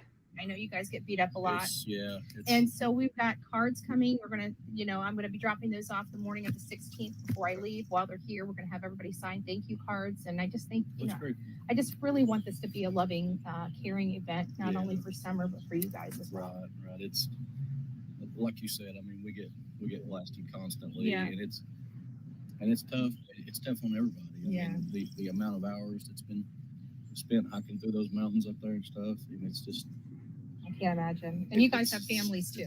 You're searching for a needle in a haystack, basically. But anyway, just pretty much, the parking lot will be about like this right here. Okay. Around that time, just somewhere kind of focused in that direction down there. Okay, yeah, that's not a problem, because then it'll keep us away from all this. Right. I will tell you, there's been a few. I really don't think anything's going to happen. We're here at the sheriff's department. Nobody in their right mind would do anything stupid. But oh my gosh, you never know. You'd be surprised. Yeah, you never know. So we've had some people that say they're going to come by here and blast some music. We're probably going to play lightly in a low tone, just for the people mingling.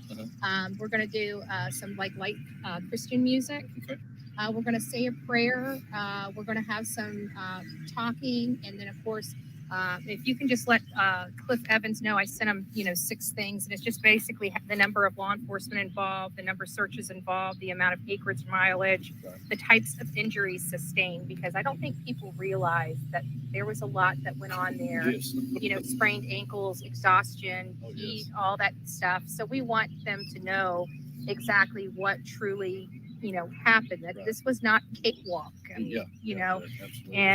you probably will hear us clapping for you guys, because that's what I want. I think you guys deserve that. So that'd be great. Okay, so we'll set up over there in front of, because they're going to be closed. They're like 5 o'clock. Yeah, they'll be closed. And unless court was to run long, which I don't anticipate that it will. Yeah. But everything should be closed here. Okay. Like you said, there's going to be people coming in and out on this end. So we'll keep everything over there. Then we'll just set up right over there, and we'll be by light too, which will be perfect. Yeah. All right, perfect. And then that's just pretty much it. And this is a loving event. I know some people try to say that we're coming here to protest. That is absolutely further from the truth. This is a loving event for everybody. I understand. So, but I appreciate you taking your time. Yes, absolutely. And like I said, if you want to come back in an hour or so. Yeah, I'm going to probably go out to Kingsport and do some content. I'm a content creator as well, so I'm going to go out and get some footage and stuff like that. So I'll probably be back here later this afternoon. Okay, all right. All right, I appreciate it. Thank you so much. You too. So that's how you work with law enforcement when you're trying. And you know what? If we wanted to do a protest out there, I would have conducted myself in the exact same manner that I conducted myself setting up this prayer vigil and candlelight vigil. So, it hurts my heart that people would, be dishonest about what we're doing. But I just thought you guys should see, this, even when I'm out there, we're working. Guys, Andra, aka Bullhorn Betty. So I've just met with law enforcement. We have our area, folks, so we know where we're going to be setting up for this event. Again, we are in search of Summer Wells. She was 3 foot tall when she disappeared, 40 pounds, blonde hair, blue eyes. She went missing June 15th, 2021. We're going to do I'm going to show you guys right now where we're going to be, but we're going to be setting up right over here. It's going to be in front of the, why is it? That was it's blurry on the other side. What in the world happened? I don't know. There we go. We're going to do it right there in front of the Justice Center. So there's the Justice Center. There's the Sheriff's Office right there. But this is going to be the area that's going to be the most open. So we're going to be between this pole and that pole to set up our event, which is right by the edge here. So this is our area, folks. This is where we're going to be for our candlelight vigil tonight, or excuse me, tomorrow night. It is going to be a beautiful event. And as you can see, there are no power lines or anything to get in the way of us setting off balloons and lanterns here. So we're here to have a loving event, not only for Summer Wells, but also law enforcement. This is going to be an amazing event. I hope everybody that can come will come. And, a lot of volunteers put a lot of work into this event to honor Summer Wells as well as law enforcement. So God bless each and every one of you. We will see you soon.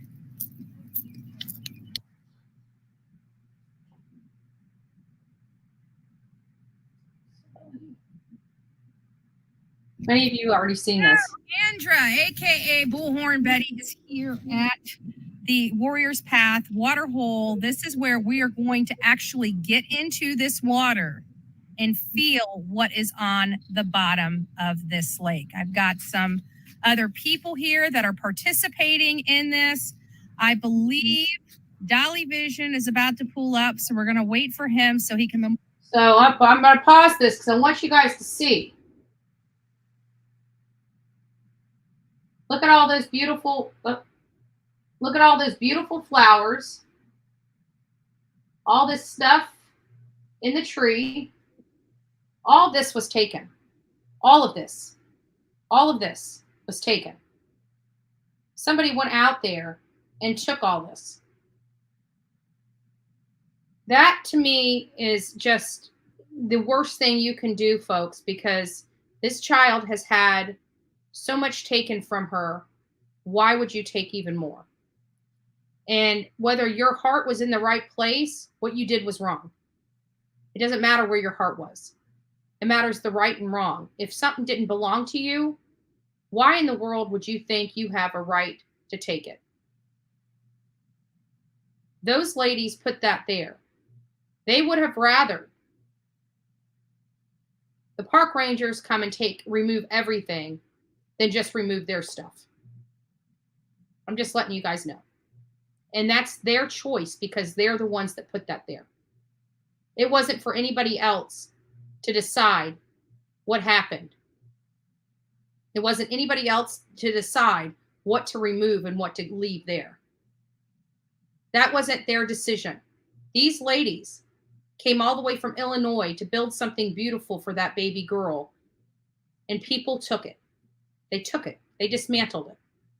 They left what they wanted to under the guise of park rangers asked us to clean it up. Well, then why didn't you clean everything up? Why did you guys just take the cute stuff and leave everything else? Anything that had writing on it, messages for people, they didn't want to keep that safe. They didn't want to keep that stuff safe. They wanted to keep the stuff that didn't have writing on it, that was cute, that they can put in their garden as a memorial for Summer Wells. That wasn't theirs. If you wanted to make your own memorial, you should have went out and bought your own stuff and created your own memorial for Summer Wells. So I hope whoever is responsible for that goes back and puts that stuff back where it belongs and allow the park rangers, which is the request of these ladies. The reason why I went dumpster diving for Gabby Petito stuff is because that stuff I placed out there. That stuff I put out there. Whether it was donated money from other people that I bought it with, that was stuff I personally placed out there. And that stuff was going to go with me for Gabby Petito. And if they wanted to do the same thing, they should have had that opportunity to take their stuff. If park rangers did not want it out there, they should have had an opportunity to take their stuff to take back with them for their own personal memorial for Summer Wells, not for somebody else to do it. And whoever did that, you're wrong and you're part of the problem. And you're everything I denounce. You're everything I denounce. And if you did that from a place of right, then that place of right will tell you to take every bit of that back and put it back where it belongs. If it was just an oversight and you didn't mean to offend anybody, then you have no problem. Just like Robin Lane, her sweet smile, bringing stuff back, realizing that, you know, she hurt some people's feelings and she wanted to make it right. That's how you do it. She apologized for the misunderstanding. She smiled. Everybody was happy.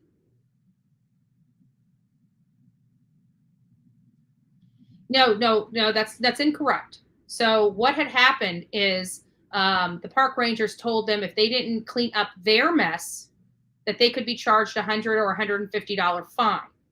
All she had to do was take a picture and say, this is hers, or this is not hers. Yes, ma'am.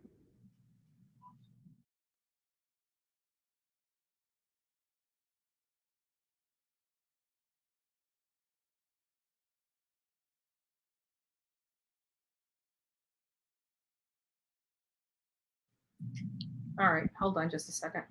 All right, thanks. So let me see.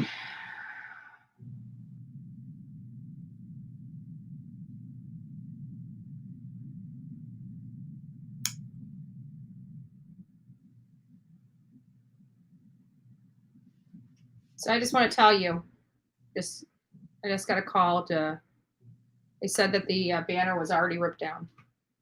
These are the people that say they care about this baby girl.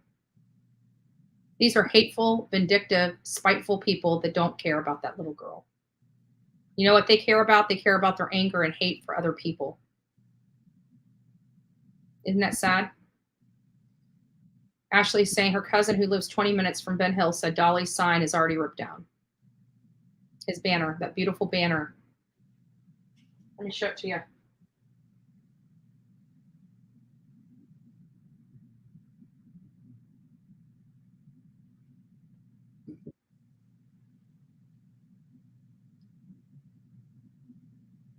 It should be flipped around, but you guys see the sentiments of it.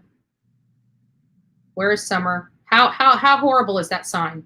Where is Summer? 1-800-TBI fine. Please call with any information. If anybody knows who did that, please let me know. I will drive back up there. I will drive back up there, and you know what? I don't care who wants to air me and call me a despicable person. I will bring my bullhorn and I will sit in front of your house and ask you to return it. Or you can go back and place it back where it belongs. This was for everybody to see that baby girl's name and put her face out there, and they're saying that it was torn down. So let me ask you guys something. Do you guys think it's still me that's the problem here? Do you think I'm the despicable one in all of this? I'm just curious. Is this something that Bullhorn Betty did? Are we starting to see who the problem is in this world?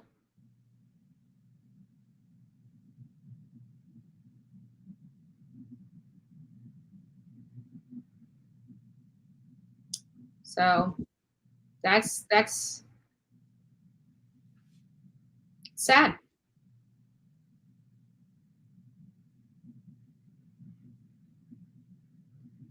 You'll probably find out it's Jody Sue behind all of it because she's a despicable, disgusting individual that does not care about this little girl. She doesn't care. You know what? She's never cared. She's too deluded in her head. And I don't want to be throwing out names and stuff, but she's got a bad rap.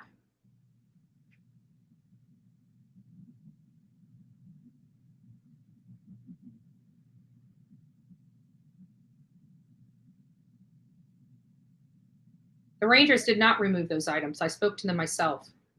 You need to quit listening to the people that are lying to you always. I'm sorry. They did not remove them.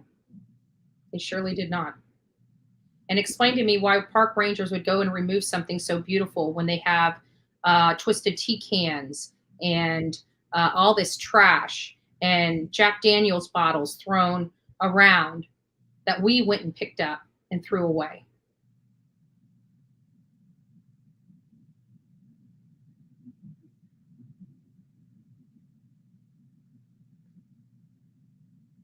So you're telling me the park rangers went over there and picked up the flowers, but left everything else.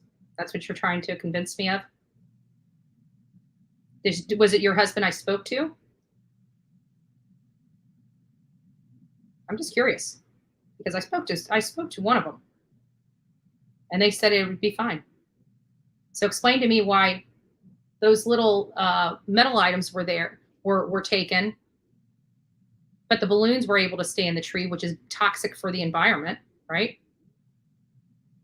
The everything that was signed was still there, but the only things that were removed were the cute stuff. So if your husband, can you explain to me why your husband would remove the cute stuff and leave all the rest of the stuff, all the fake flowers, why those were all still there? Can you explain to me why the stone plaques that had people writing on the back of them were still there? No, I think it's a misunderstanding on yours.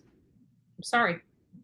Can you, because I'm asking you very specific questions and I'd like an answer since your husband's a park ranger out there. Why were only a few things removed but not everything if it couldn't be out there? Can you explain that to me?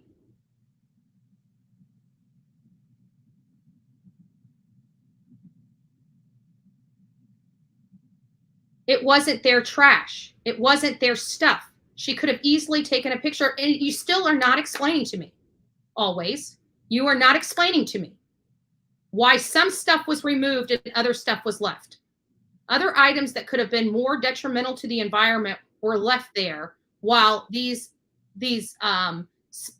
beautiful spinny flowers and the cute items were removed. The wreath was removed. The beautiful metal flowers that spun were removed. The angel, the ceramic angel was removed, but the ceramic plaques could stay. The fake flowers could stay. The mylar balloons could stay. Explain to me. Explain to me. No. So you're saying that one ceramic item could stay, but another ceramic item couldn't. That some metal products could stay, but other ceramic or other metal products could not stay. Well, that's funny because other metal stuff was there. Other metal stuff was there. And not only that, if metal and glass are not allowed there, can you explain to me why there's Jack Daniels bottles thrown around in and around that area? Can you explain that? Why didn't they pick those up? Why did they pick those up? I've already talked to the park rangers. That's why I'm having a hard time with what you're telling me. So you're telling me it was the park rangers that stole the stuff from her memorial. I just want to make sure I clarify that, because if that's what it is, we will plaster the park rangers numbers up here so the people that participated in that memorial can have their voices heard.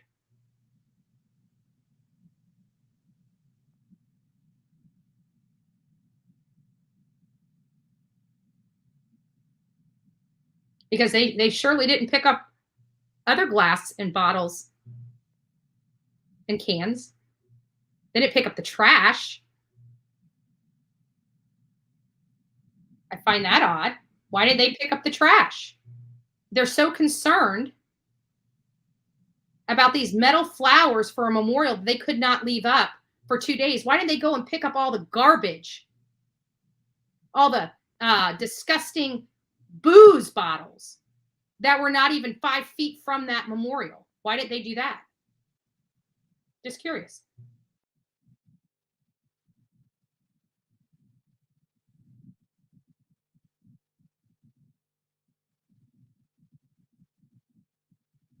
No, it's not. I don't believe you. How about that?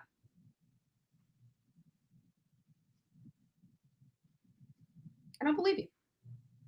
I don't. I don't. Show the receipts. If they took those metal flowers, if it was the park rangers that took them, tell them to take a picture of them and send them to me. Show me that it's in their possession. It's pretty simple. Trash hasn't been picked up yet. You can send them to bullhornbetty@gmail.com, and I will eat my words and apologize. And I know haters would love nothing more than me to have to apologize, but I don't even know who you are, and I don't believe you. I do not believe you. Not one iota. I might infuriate you, but it doesn't make sense why one metal product can stay there, but other metal products cannot. And not only that, out of the respect of summer, if they wanted that crap, they should have taken everything. They should have picked up those glass bottles of booze, the empty bottles of booze, and the nasty ass cans that were in and sprung around there. Why would they go and pick that up and not pick up the trash that was 5 feet from it? Does that make sense to anybody? If that makes sense to the people here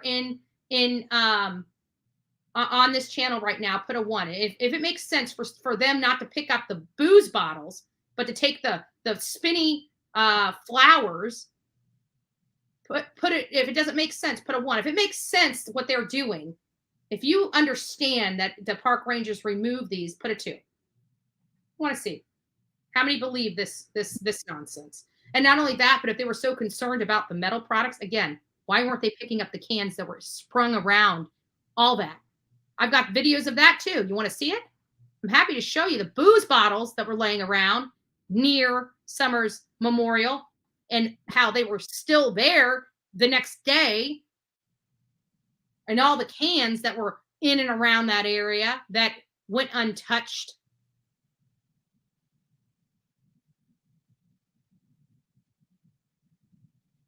Yeah, that's what I say too. I call bullshit. No, it's not. Somebody stole the shit, and it wasn't the park rangers. You know what? Let's clear it up right now.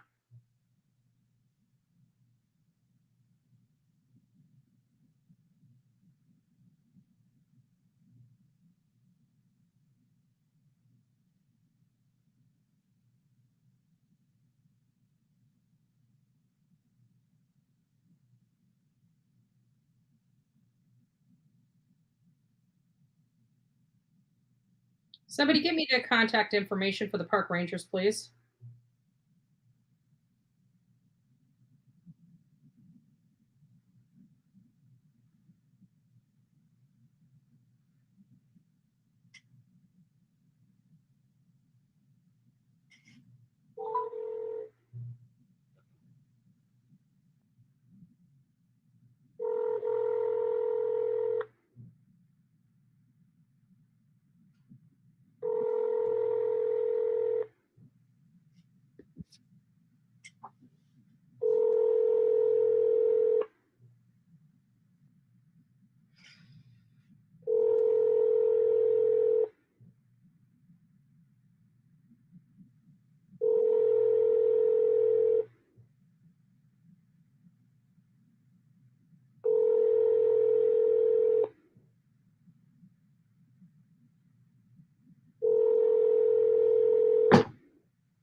Right. Well, we're going to get to the bottom of it. If I can't talk to the park rangers today, I will talk to them, and we will call always out as being somebody that thinks she might be one of the people that took the stuff, trying to throw off the scent. Isn't that what they try to do up there in Tennessee? Throw off the scent? Just like Jody Sue says?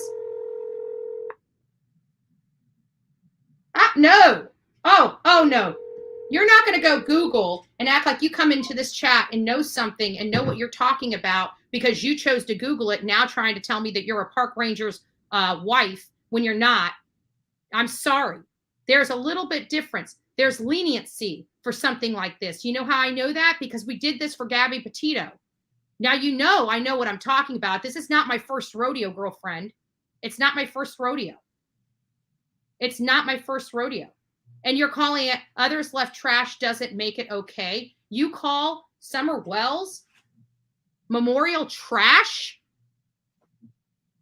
Is that what you're trying to refer? Trash? Because let me tell you something. When a little kid goes missing, most people leave something up for a week, whether it's allowed or not, just out of respect.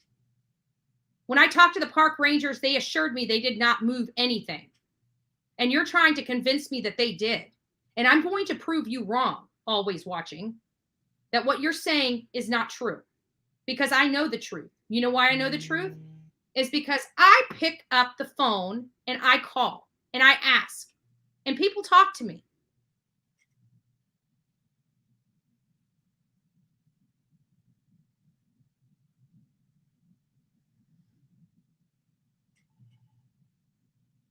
Give me just a second.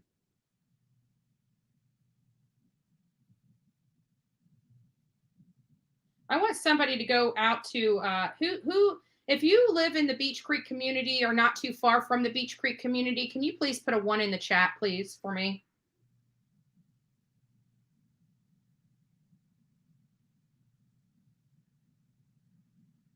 I want to know who's out there. But always watching. No, I'm sorry. Yeah, but I find it awfully funny that they're leaving that stuff there that was there when the memorial was set up, but they were going to worry so much about a memorial, but not the bottles, the real bottles that can break and the real cans that can cut people's feet, not the stuff that's pretty and beautiful. It doesn't make sense to me. It doesn't make sense to the normal person. It's out of comprehension when you say something like that. Oh, there's more concern about the beautiful metal flowers that are up for Summer Wells than they are about the cracked glass that's sitting 5 feet from it. They're not picking that up. They're not picking up the crushed cans that have sharp edges on them, but they're going to pick up the flowers and remove those. But they're not going to remove anything else. Okay. I don't know who in their right mind actually believes that nonsense. If you believe that nonsense, put a 1. If you think she's full of shit, put a 2. And I don't mean to call you out, but this is a very sore subject for me. For me.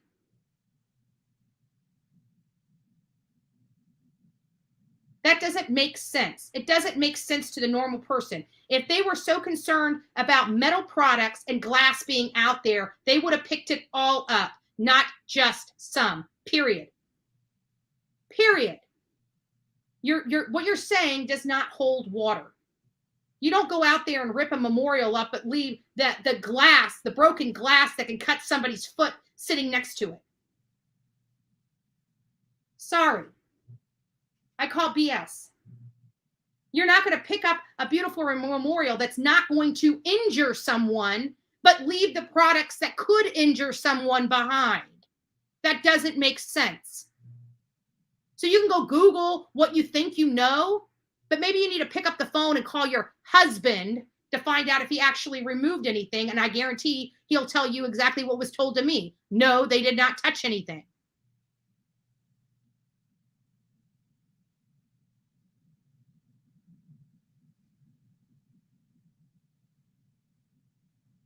Go back to your poop tube in the storm drain, please. Nobody cares about the crap that comes out of your mouth. Nobody cares about how you feel about me. Nobody cares about you. And I'm sorry that you're not getting the love and attention and the affection you need at home, that you got to come around and get the love, attention, and affect, the hate, the attention. You know, that's what they say about children that act out. They are not getting the love and attention that they need at home. So they act out to get the love and attention that they need. And that's what Blank Screen does each and every day that they come on here. And I'm surprised she didn't tell me how BT owns me. How she owns me. She doesn't own me. She doesn't own my mouth. She doesn't own my body. She doesn't own anything about me. And you know what? Let's see. I don't know. It'll probably be the next missing case that you tragedy pimp off of, right? Because you tragedy pimp too, don't you? I mean, that's really how you probably make your money. Why don't you go fly a kite?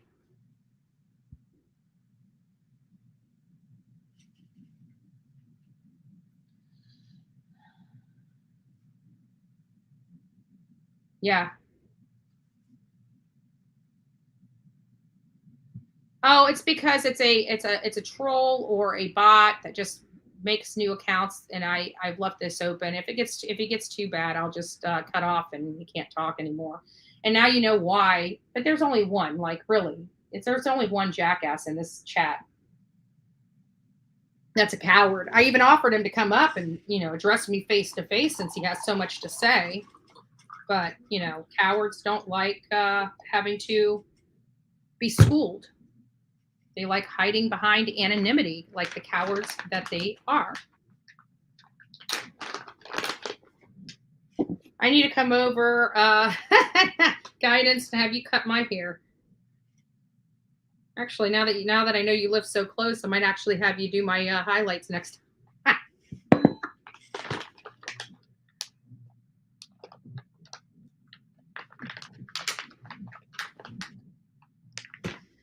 Again, free Paul. So here's the situation. If you look at statistics, and memorials can be set up, there's memorials for live people, you know that, right? Like they honor people with memorials. They have statues made of people that are still alive that are memorials for that person's, for the sacrifices and efforts that they do. It's only people like you that assume that a memorial is associated with passing. A memorial is an honoring of somebody. You memorialize them. It's an honor. It's an honor. You see what I'm saying? So you may think that it's associated, maybe in your mind, memorials are associated with passing, but a memorial is just that, to memorialize someone, living or dead, or anything in between.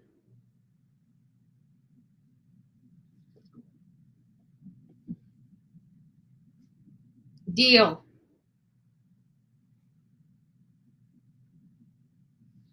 Have you listened to the call? This will exist on his show today. Very important. No, I haven't, Corinne. I have not. No, they're not taking my energy. I'm just calling them out for the pieces of garbage that they are. I'm sick and tired of them, pointing the finger at everybody else. When you point the finger at someone, you got 3 pointing back at you. You have 3 pointing back at you. Don't sit there and talk about somebody's house being out of order when you don't even have your own house in order. That's my problem. And especially people that went out of their way to do to honor this baby girl, and they're sitting at home doing absolutely nothing but collecting money off of her bones while everybody else is spending thousands of dollars to honor this baby. It's despicable. I'm not the problem. You are.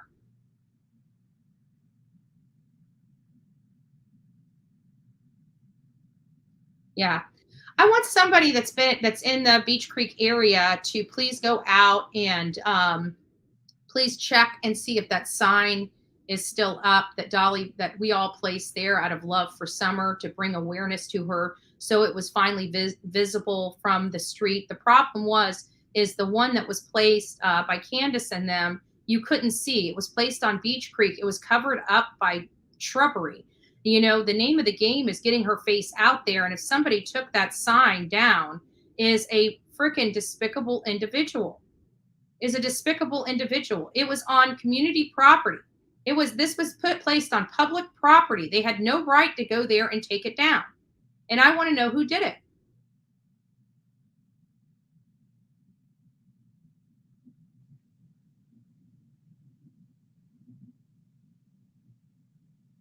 Okay. So somebody's going to check to see if it's there. It's right in front of the driveway to the shed. It was the most visible spot that we could find for people coming around the bend. We did not trespass on property. We stayed past the trespass signs. We made sure that everything was legit.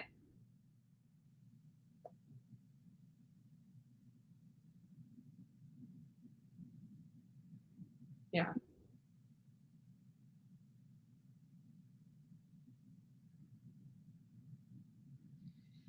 No, because you know what? At the end of the day, this is the community of Beach Creek that wants to find. Many people want to find this baby girl.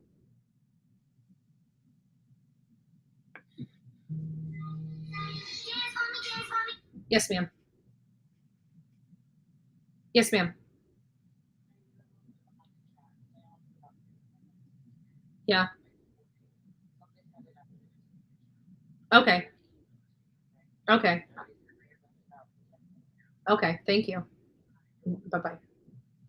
So we're gonna even though we're past our 2-hour mark, we're gonna sit here and just hang out for a little while we get confirmation as to whether that sign is still put up or not.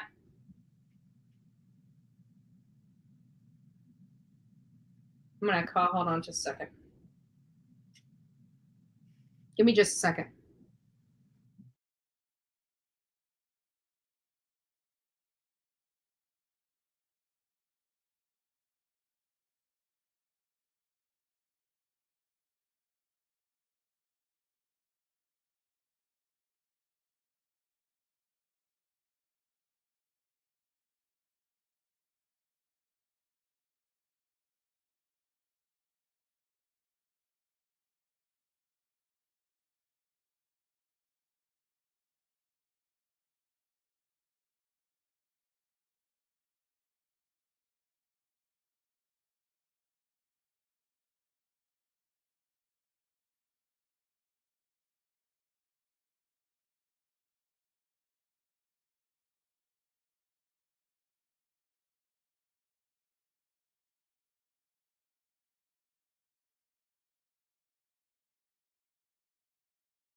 We're waiting to see if it's still up.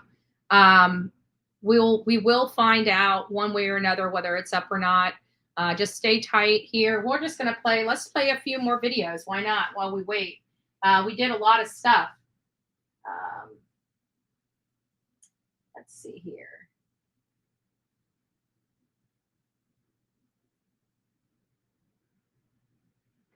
Oh, guys, maybe you guys didn't see. I don't know if I posted this one or not, but this is of Tammy digging.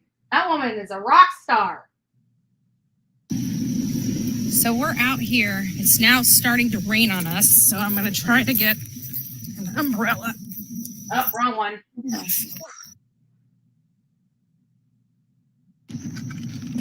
just want to show Tammy with a shovel. She's digging. You can't see nobody can see anybody back here. Like, people don't even know we're back here except because of our vehicles up front. We're almost through the rock. Tammy has been doing a fabulous job digging. Anything for summer. Anything for summer. Summer's Army. This is what it's about. And I don't want to hear people saying you should let law enforcement do this, because law enforcement was out here with me in April. They were out here with me 2 months ago in April, and they chose not to see what was in this area. They didn't take it as anything. The bugs sucked. There was mosquitoes everywhere, and after we put up the sign, we had ticks on us. Psychic. You could see them rolling their eyes. I don't think law enforcement gives psychics. No. And it's sad because some of them I hear have relevant information and have helped in cases.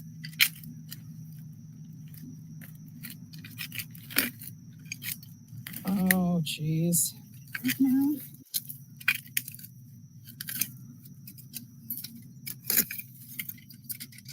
Because the mound could just hide what we buried in the dirt. Mm-hmm. We need to go into the dirt a little bit. Yeah, but I was kind of expecting. That sounds great, Deanna. Reach out to me on bullhornbetty@gmail.com, and I'd like to get with you so we can fundraise for that. Got it. That could be, and that's a telltale sign. I mean, if the ground is hard, then it's settled. That means it wasn't disturbed underneath. Is the ground itself hard? If it's hard, then the chances of it actually being. She was sweating her tail end off, but she was getting it. Yeah. Yeah. Which would have been which you probably in the ground. So, Graham, to answer your question, I was back in the Rogersville area in March, and I was following, Snow sponsored my trip to follow Reverend Donna's map. And so I was out in, in one of the areas that looked like was on her map. And I was walking in the field, and I there was this huge pile of stuff, and I was recording because, something could be shoved in it and stuff like that. And I thought, this might be, and I turned a corner, and there was this mound of dirt, this orange dirt that didn't belong in the area. It was not the ground color, and it had a rock right in the center of the mound, like it was almost a grave. It freaked, like, I'm on the record. I was not expecting to walk into this, and I wasn't going to call law enforcement because I didn't want to be part of the problem with people using resources. But I thought, it spooked me out. It really spooked me out. I'm like, if I leave here and don't call, and that was something, it was one of those things, you're damned if you do and you're damned if you don't. If I left there and that could have been something, or that was something, and I didn't notify law enforcement, then I would have felt horrible. If I call law enforcement and it's nothing, I'm going to feel horrible. So no matter how I looked at it, I was going to feel horrible, and I was going to be damned if I do and damned if I don't. So I decided, an ounce of prevention's worth a pound of cure. And I went ahead and called it in and said, this doesn't look right out here. Do I know? And I even said, could it be an animal buried under there? Could it be nothing? I don't know. All I know is it spooked me out. It spooked me out enough. What? The banner is up.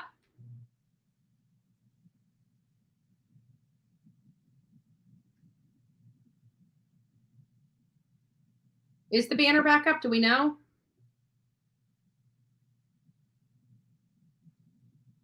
We don't know. I think we're still waiting for confirmation. Did I miss somebody saying that they drove by and it was up? Let me check my emails.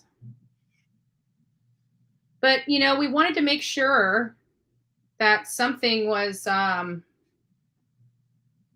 we did our part. If somebody is a despicable human being and decides to remove, did Ashley write back? Hold on. The banner is back up. So it's up, folks. Thank God. See, I don't want to think bad of humanity. And I would have to think that anybody and everybody would want her face and her name to be saw by many. This is about finding this. This has nothing to do with personalities. If you're allowing a personality to intrude in finding a 6-year-old girl, you know what? I'm not the problem. You probably are, is what I'm trying to say. Yeah, I know, right? Absolutely. But we dug. The ground was really, really hard, which is a good indicator that ground has not been messed with in a really long time. So this was nothing. However, it was upsetting that nobody checked. I did notify them. Detectives did meet me out there. I apologized to them if I wasted their time. I just told them that in my heart, I just could not walk away. If for any reason, that could have been something. It weighed on my heart and my mind so heavily. I was conflicted whether to notify law enforcement about this area or not. But I figured the reason why I went ahead and did it is because I knew that I was going to feel guilty no matter which way it turned. And I would rather feel guilty by knowing that I at least let people know it was there. Yeah. There's something, if people are doing this, it's something, but that always, whatever. I didn't mean to come down on her. I don't know who she is. I don't know what her motivation is, but I'm sorry. It was not the park rangers that moved that stuff. It wasn't. And it was, and not only that, but even Robin, when she came out there, said she talked to the park rangers and removed the stuff that the park rangers told her to remove, which was the wreath and the light, that those metal wind things that were there stayed there. She did not remove those. Robin did not remove those. She said she specifically said she removed what the park rangers told her she needed to remove. And we got those items back and placed them back there. And there were only 2 items that she removed, and that was the wreath and the solar light flowers that Miss Daisy put out there. Those were the only things that she was required to remove. And that's what she told us.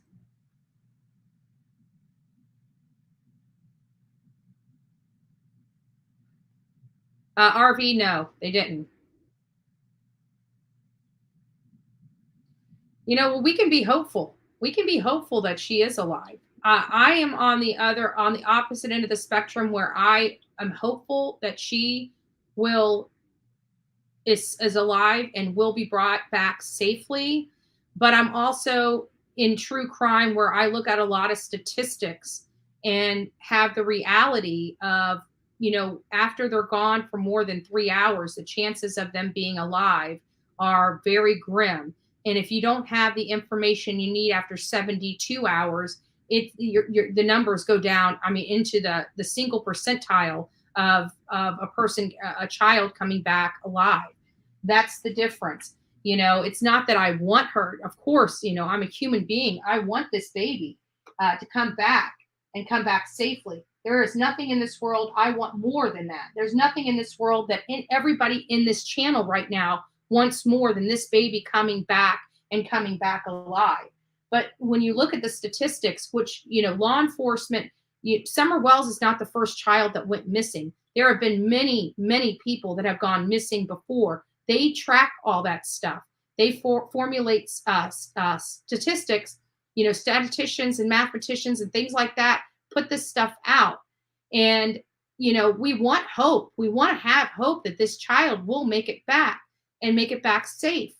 But when you look at the percentages are so small at this stage of the game. I mean, we were so hopeful for Serenity. We were so hopeful for Harmony. We're so hopeful for Summer. But unfortunately, it's never good. Yeah, and not only that, but JLR's candle was missing, but glass candle was missing, but 2 other glass candles were put in its place and were able to stay. So again, doesn't make sense. Whatever that chick was saying in here just doesn't make sense to the normal person. It just doesn't. I do too, and you know, there's a piece in me that I keep wanting to be wrong about it. You know, where you're talking and stuff, and you don't want to say stuff out loud. You want to be wrong. You want to be. This is one thing I want to be proven wrong about, folks. I want to be able to say I was wrong, that she's still here and she was brought back and she was brought back alive. I want to be able to. You have no idea how much I'd love to say I'm wrong about that. There's nothing that I'd love to say more that I'm wrong about that. There's nothing that I would love to apologize more than to say that, you know, I thought she was gone and she's alive. I was wrong. I was totally off base. There is nothing more in this world that I would love to say than that. Nothing. I would love that. That would be the one thing in this whole entire world that I would love to be wrong about. And I just feel I'm not. And that's what breaks my heart.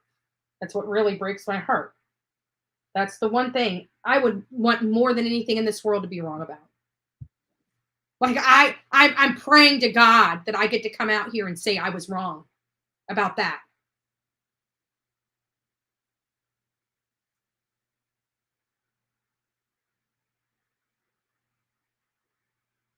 Yeah. I hope I get to too.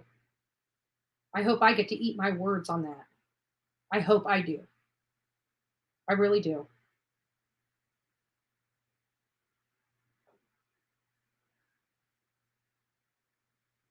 Okay, let's get back to some more videos. We did get confirmation the banner is up, guys. We did get the confirmation the banner is up. Thank you. Yeah. And it's not just me. Like, I am just the conduit for doing your work, doing God's work. Because without every one of us in this, none of this would be possible, at least for the Bullhorn Betty channel. I can guarantee that. I can guarantee that.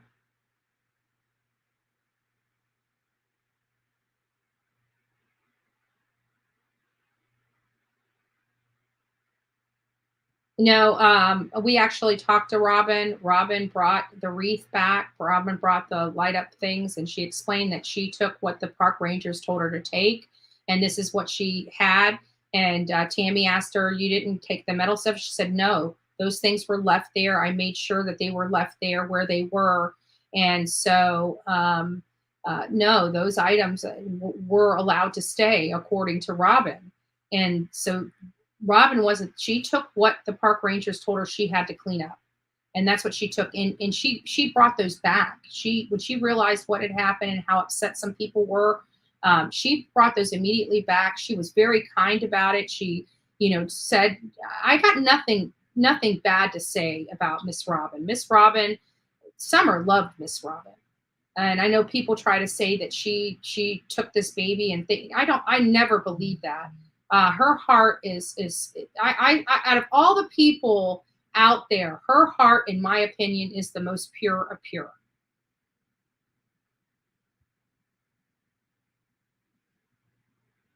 Absolutely. You're absolutely welcome. You are absolutely welcome. And again, I'm just a conduit for the audience I have. That's all I am. I'm the person. I'm just the person that goes out and represents each and every one of you.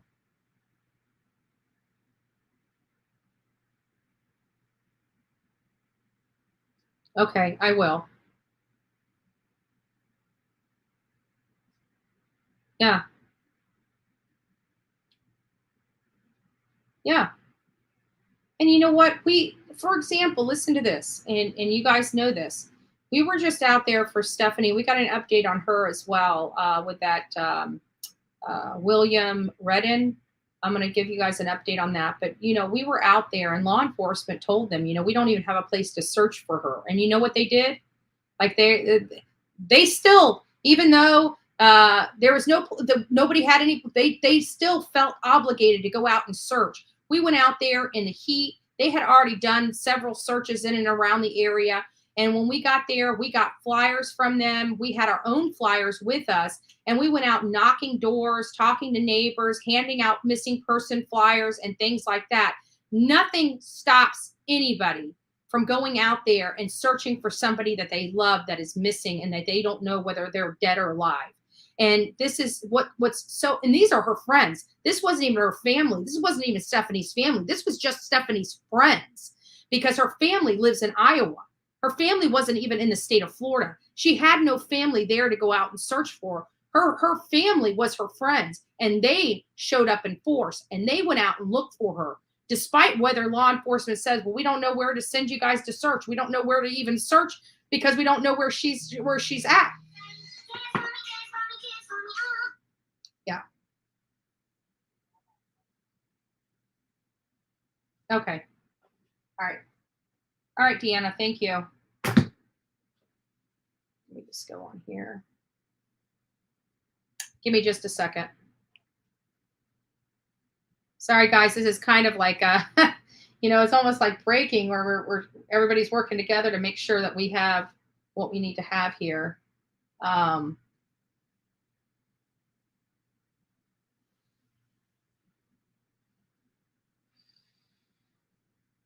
So Deanna, my brother called back and said he's going to make some calls and get the stone made any way we want.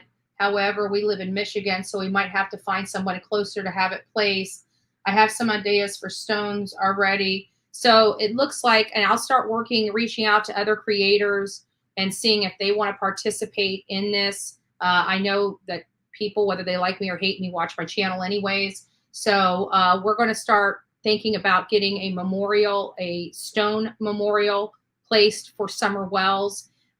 We will be working on that. Thank you, Deanna. I'm going to go ahead and email you right now with my cell phone number.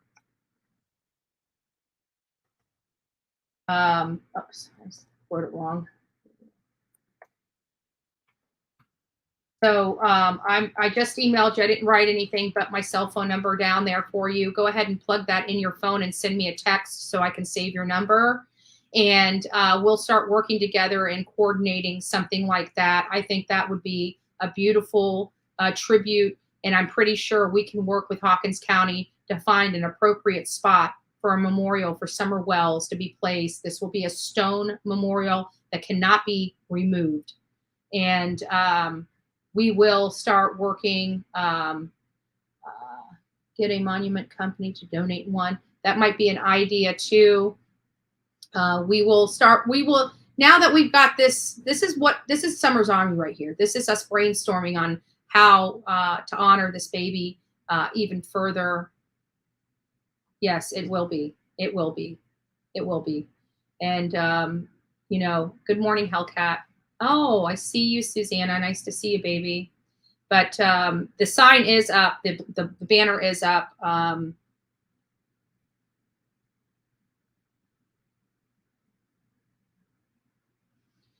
So anyone have a picture of the banner? I trust if somebody drove out there and says it's up, it's up. So I do trust that out. I'll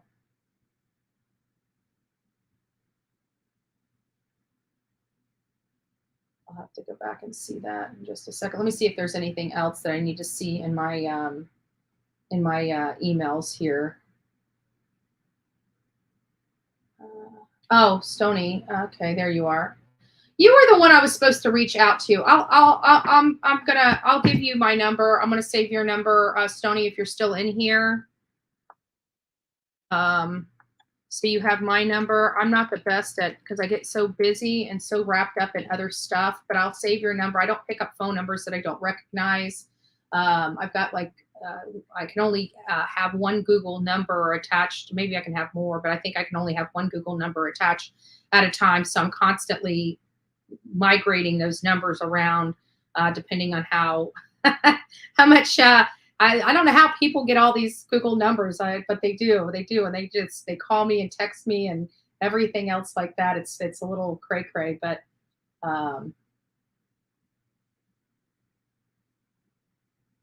think that's it for right now. I'll have to go through the rest of the stuff.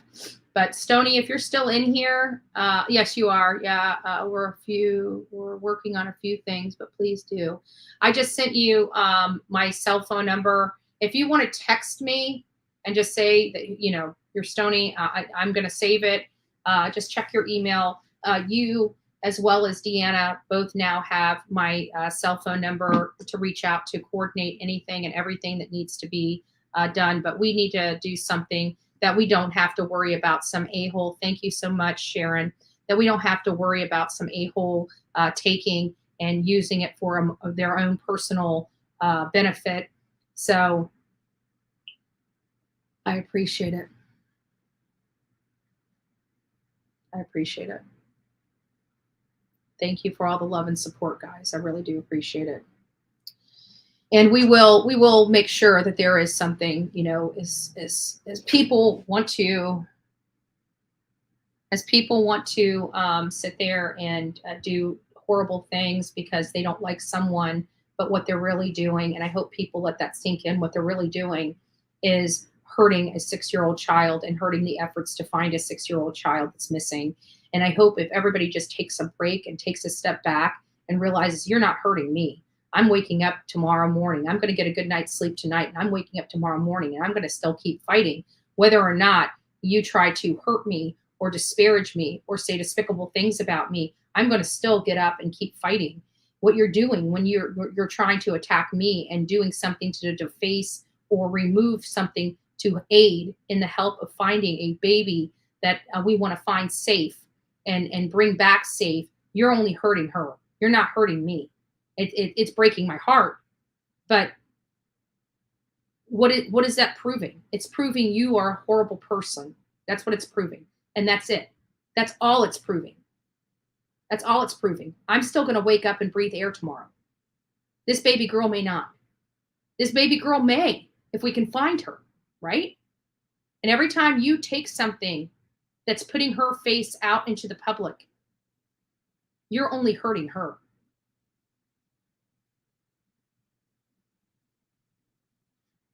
Stubborn is an understatement. I forge ahead. You will not defeat this baby. And listen, this is miracles that happen each and every day. Many of you guys know, you guys always see these things on me. You guys don't know what they mean, what they are for. But each case, each major case I have worked on has a band. And I didn't have a band. Thank you, Deanna. I just got that. I didn't have a band for summer. You know, that's one thing that, you know, people didn't really make, at least I thought. I didn't have a band.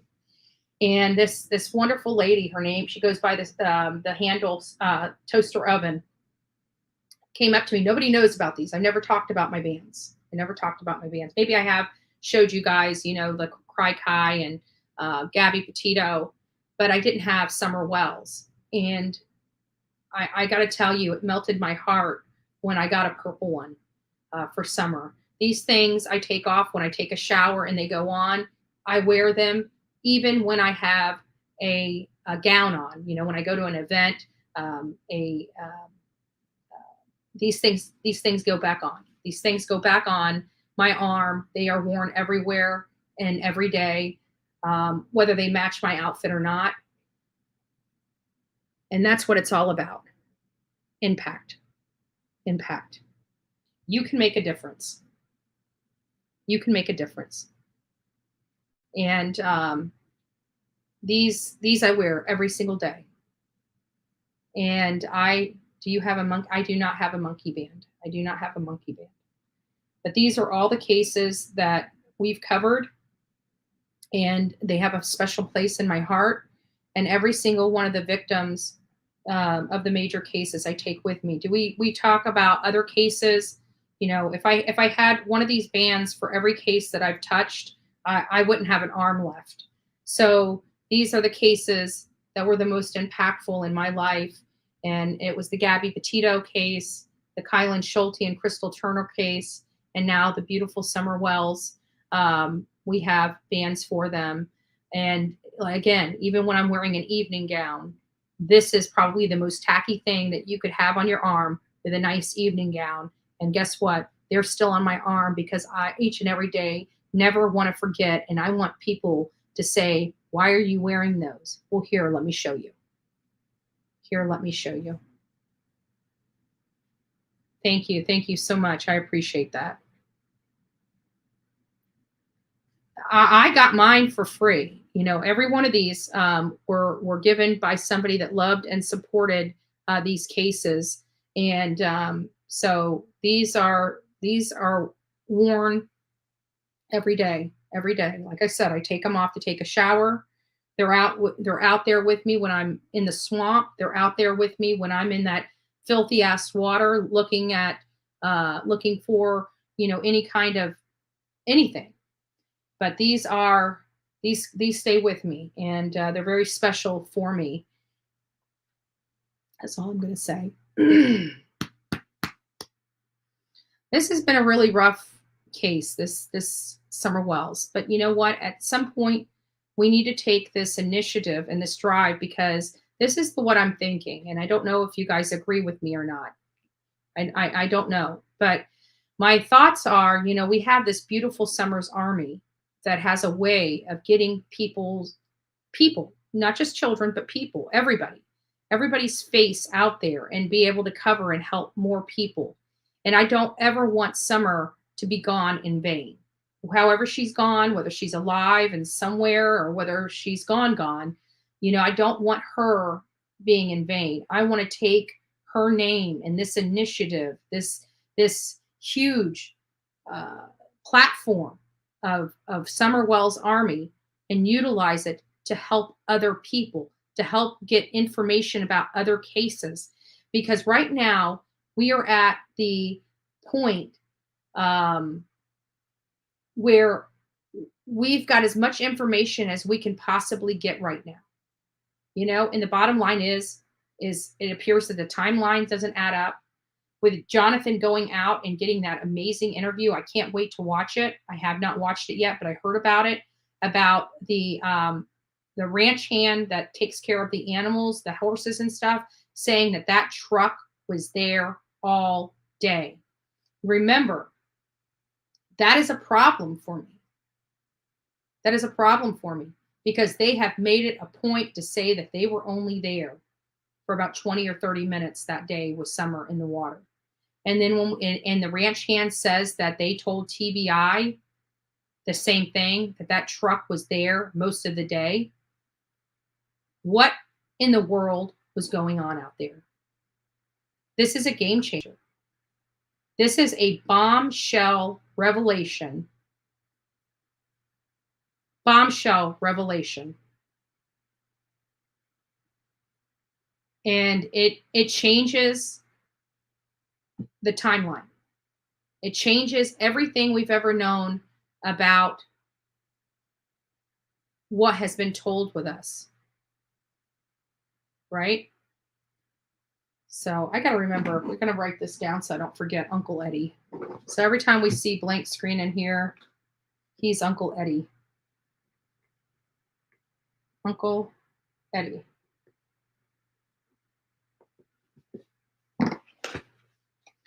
And I will today be working on a new product line for Uncle Eddie.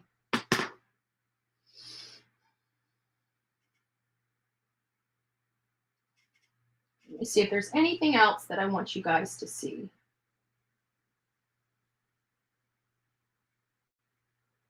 And I didn't mean for it to be blurry, guys. I'm so sorry, but there's the crew. We had a large, when I was looking out and talking, it didn't look like, because the parking lot was so big and everybody was it was hot. So people didn't want to be right on top of each other. And so they were spread out, and you could tell that there was a lot of people there, but you didn't really know how many people were truly there until we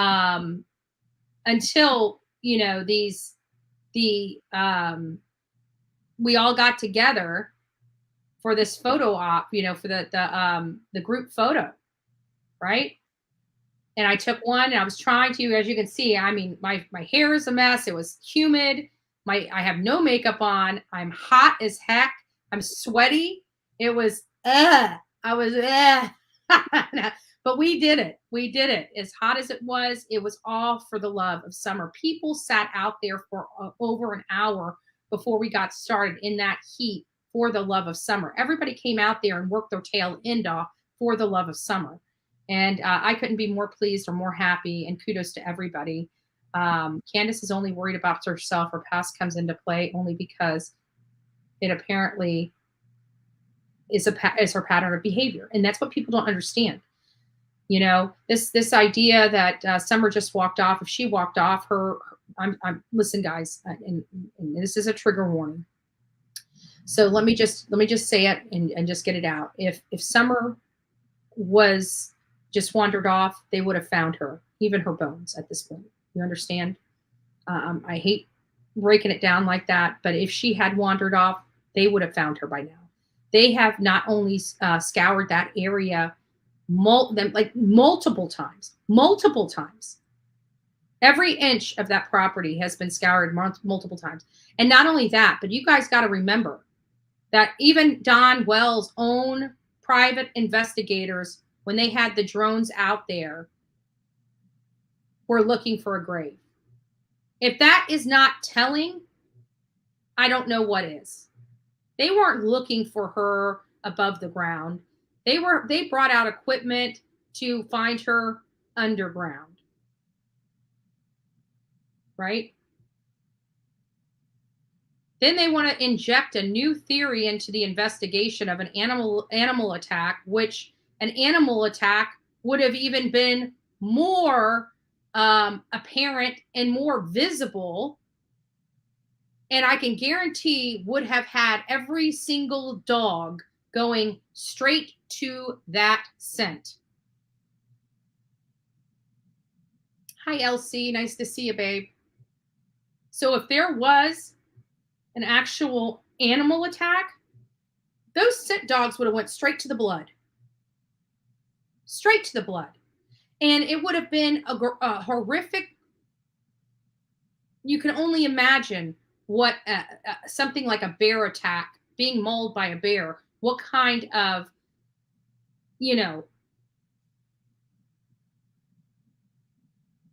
spot that would be. I'm pretty sure it would not have been a, just a small little spot.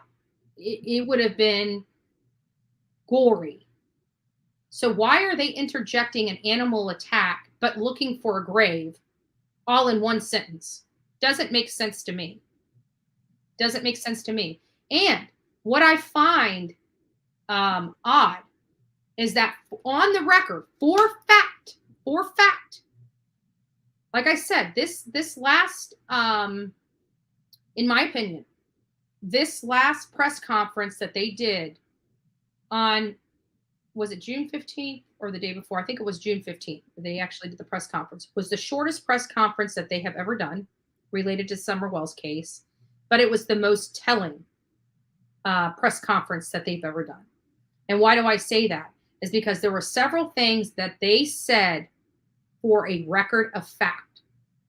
One, that there are some YouTubers out there intentionally, okay?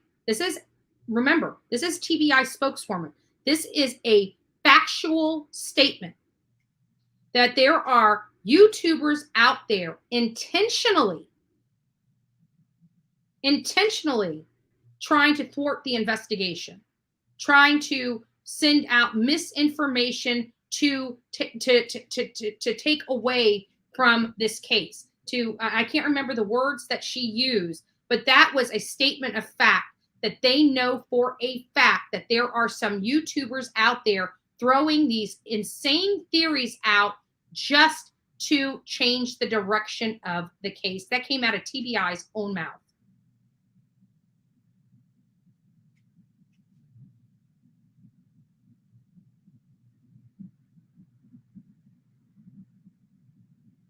When have I said I threaten to release information without fact? Has anybody ever told me that that if I don't like something, I threaten people with a bullhorn? That's the worst thing I've ever threatened anybody with. I'm not sure what you mean by release information without fact. What information would I be releasing without fact? And not only that, but how would you know that if I did release information, it wouldn't be factual? Because I do pride myself of factual. If I'm going to release something, I tell people in here all the time, whether it's my opinion, or whether I'm speculating, or whether we have fact of this information. So I'm just curious what you mean by that. I caught you in lies. What lies have I said? You all have made money off Summer. Are you kidding me? Are you kidding me right now? I have spent more money, just like on Gabby Petito. I have spent more money than I have made. And not only that, but have you looked at my channel? You're acting like all I do is cover. I am an entertainment channel that covers true crime. I cover multiple cases. Multiple. I don't just cover Summer Wells. Let's take a look, shall we? And if you're going to come up here and say this without, and you're going to call me a liar, where's your receipts, babe? Where's your receipts? What have I lied about? Let me guess, you're going to be quiet now and not say any more? Hide behind JMG? Tell me what I've lied about. I double dog dare you. Double dog dare you. Let's look at my channel. Let's see. Let's take a look. See at my channel. Shall we? Let's look at my channel.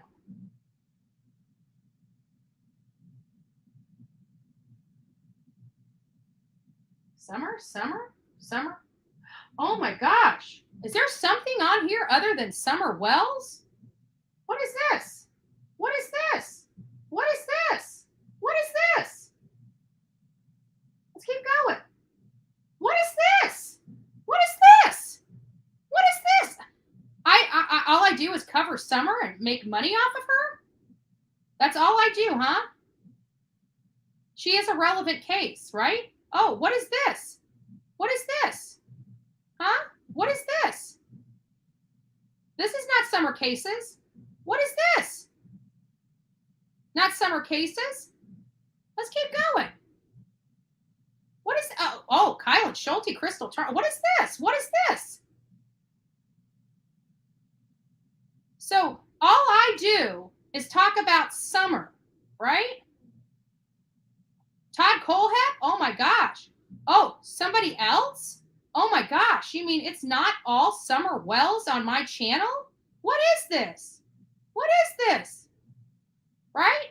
All Summer Wells, huh? Just making money on, just picking the bones of a little girl, right? What's this? So I'm just picking the bones of a little girl. Yet there are so many different cases that I cover on my channel besides Summer Wells, as opposed to the people that only cover Summer Wells, right? But I'm lying. Okay. I don't think anybody in this channel or anybody that's watched me, whether they like me or hate me, believes that all I do is pick the bones off of Summer Wells for financial gain. Because if it was for financial gain, explain to me why my bank account is so low. You know why it's so low? It's because I spend every penny I make giving back to these cases. But you don't want to hear that, right? You don't want to hear that. You want to believe that I'm driving around in a 2011 vehicle with over 155,000 miles on it because I'm so wealthy off picking off the bones of these children. Give me a break. Seriously, cut it out. Give me a break.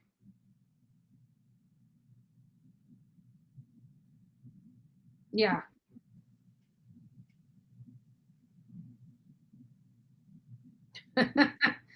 Man, not only that, people don't, and you know what? At the subdivision of the backpack, yes. And people don't even realize that stuff I don't even put on this channel, right? They don't even know half of the work that I do that doesn't even make it to this channel. Bobby, they have no clue at the work that I do in and around my town, in and around Florida. You know, they see this, they want to dog me for this. They literally have. Did you, Bobby, just out of curiosity, you have never once seen me post that work on this channel. They have never once realized that I go out and fight for the safety, not just in other states, but in my state. I sit there and expose people. I work my butt off each and every day that I wake up, and people don't ever realize to the gravity of the work that I actually do that doesn't even make it to the YouTube channel. They have literally no clue.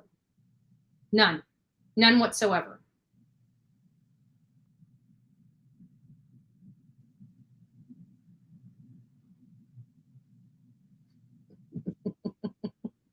We got to play that again.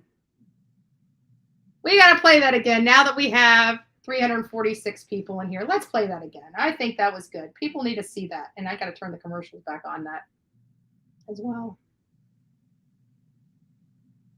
Where is it? For all the haters out there, we're gonna let you guys know how we feel. Let's do it again. Vegan Conditioner, 100% vegan, nutrient-powered hair hydration. Gotta watch an ad. Why not? I took the ads off. I'm not sure why the ads are still on. Andrea, aka Bullhorn Betty here. Look what I found. It looks like a lot of people on YouTube. Right here. Right here. This is a real ass right here. Like many people on YouTube. All you need to do is show an asshole a little love. Right? Right? Tell him. What do you need to do? What do you need to do? Huh? What do you need to do? Oh, too many assholes on YouTube. Say it. Say it with me, baby. Say there's just too many people. Too many people on YouTube that look like you, huh? So the next time you want to be an ass, maybe you should come out here and hang out with the ass. Just saying. You want to be a jackass? There's your brother. Peace out. Bullhorn Betty style. That cracks me up each and every time I watch it. I'm sorry. Oh, shoot. Hold on.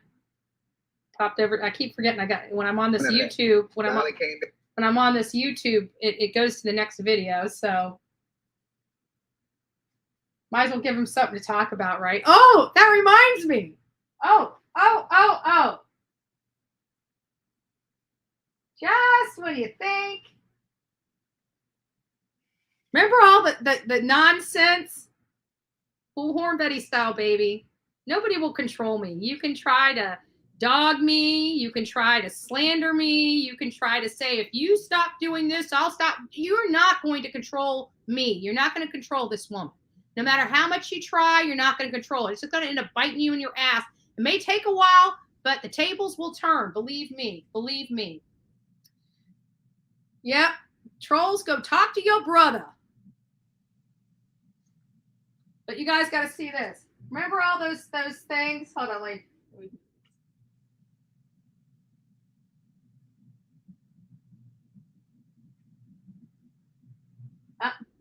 Forgot the most important one. Hold on. Let me try this again.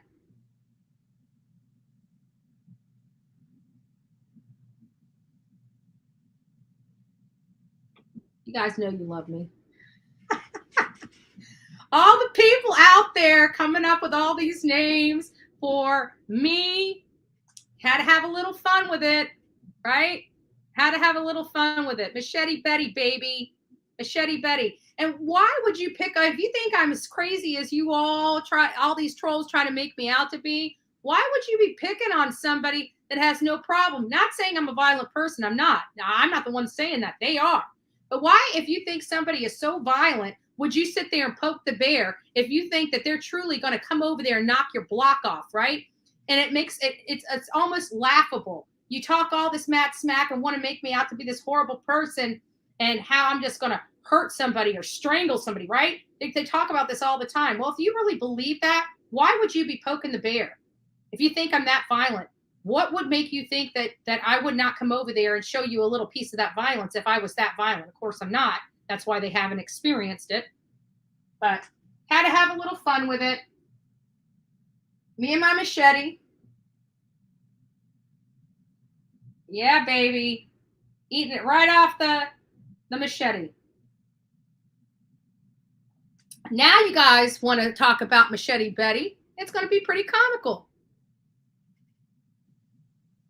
I want to mess with this girl.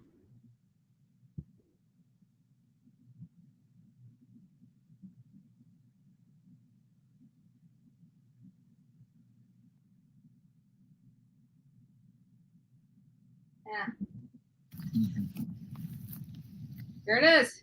We're going to let somebody take a picture? Or? Yes, we're going to let somebody take the picture, but I'm just trying to get, if I can get everybody in it. Oh, wait. You got to get in? You got to take a picture. You got to get in? Everybody all over the place. All over the place. All right, guys. Well, you know what? Yeah. We missed you, Guidance. You didn't come out to the you didn't get to come out to the cookout. Dolly treated us all to a nice cookout the next day while we went. Which reminds me, I don't want to go through those videos yet because I had to hold Dolly's camera while he went into the water, and of course we had Tammy there, and she was kind of the lifeguard. So if he got sucked under the water or got leeches all over him or something, she could go out and save him. So we all had our part, right? So I set my camera up on the shore on my tripod and could see it. But the problem is I don't know if you can hear anything that's going on. And I don't want somebody up there having a hot mic if they said something. So I can't just send it out. I've got to actually listen to the whole entire thing to make sure there's nothing that doesn't need to be said, private information and stuff like that. Because I wasn't manning the phone. I was manning Dolly's phone so we could get his footage of him going and looking in that disgusting water. I'm going to tell you guys, that water had so many sticks. So it was horrible. It was, and the smell, oh my goodness. The smell that came up when you started kicking those leaves up and stuff, was something short of disgusting. Seriously, short of disgusting. That water was disgusting. I didn't go out as far as Dolly went because I was, one, recording, and two, the water was just too gross for me. And he said the further out you got, the less smell there was. And what else did he say? He said it was a clearer, that the water was still murky, but it was much clearer than when they were closer to it. When you get closer to the shore, the more murky it was. And we went in that little cove area where Summer was last videotaped at. And the sticks, they hurt the palms of my feet. Tammy wore water shoes. I believe Dolly had some type of shoes on, if I'm not mistaken. I was the only one getting into that water with no shoes on my feet. And Summer had no shoes on her feet when she was in there. And I'm telling you, it hurt my feet. Walking on all of that, the sticks, and there was so much fishing line. There was so much fishing line, and I've got a video. I videotaped it at the end. I'll have to find it. Maybe I'll capture that. But Peggy was literally holding, we pulled out of the water, and this is just one of them. This is not even all the fishing line that was out there. Like when she crumpled it up, it was like this freaking big of just nothing but fishing line with a big old hook on it that somebody could have stepped on. Yeah. Nope, don't have any water shoes. Because I don't. The only thing I needed, because back in the day when we first started this, we were in more swamp than going and looking in water.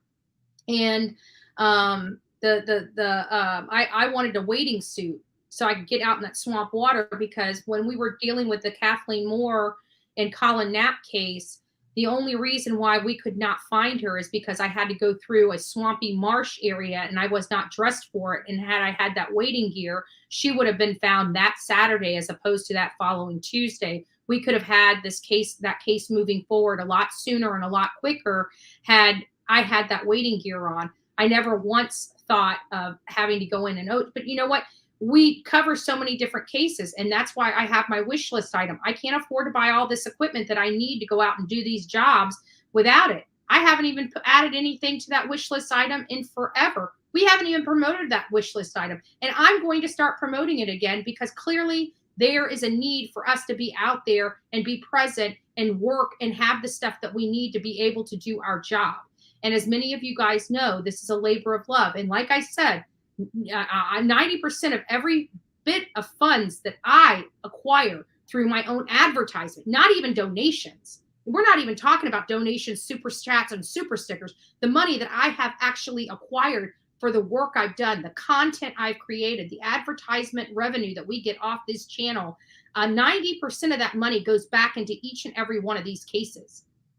That's what people don't understand. It wouldn't matter if I was making $10,000, which I'm not making $10,000 a month. I just want to make sure that's clear, so there's no misinformation out there. Even if I was making $10,000 a month, I would tell you that $9,000 of that dollars would be going back into the cases in which I am working. 90% of the money that I make goes back into my cases. And that's what makes this channel so great, and what makes people support this channel so much. Yeah. But guys, I do appreciate, I sent a picture. I just took just now. Okay. Let's look at that. Stay tuned, guys. Stay tuned. We've been waiting for this picture for quite some time. Let's see it. Here we go. Nope, that's not it. Let me refresh. Okay, we got that. Thank you, Gabriella. Where did you send the photo?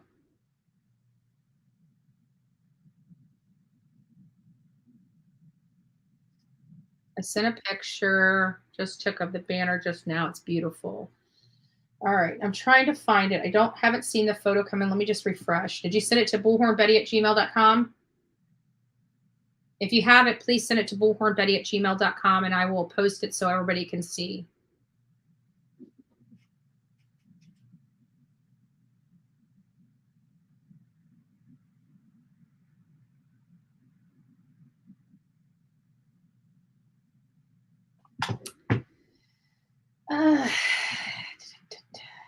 And if you've already sent it, let me know you sent it and I'll check my spam.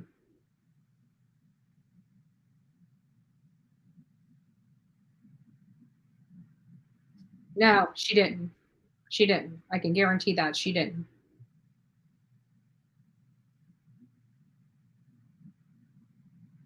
Yeah.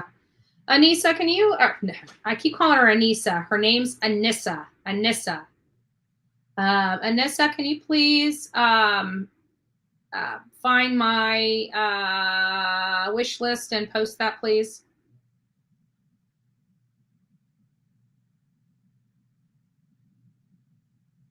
Yeah. And we will continue to do what we do. And even as we start moving on, because we're going to be, I was talking to a lot of creators out there, and it sounds like the Michael Vaughn case needs Summer's Army. Michael Vaughn needs Summer's Army. Yes, ma'am. Oh. Oh. Oh. Oh. Okay. I know. I know. And I'm teaching others too. All right, let me go. Bye. I was Anissa. She's like, you said my name right. And I'm teaching other. So it's and then N-I-S, Nis, Nissa. And what did Dolly used to call you? Amnesia? Something. Called Guidance Guardian.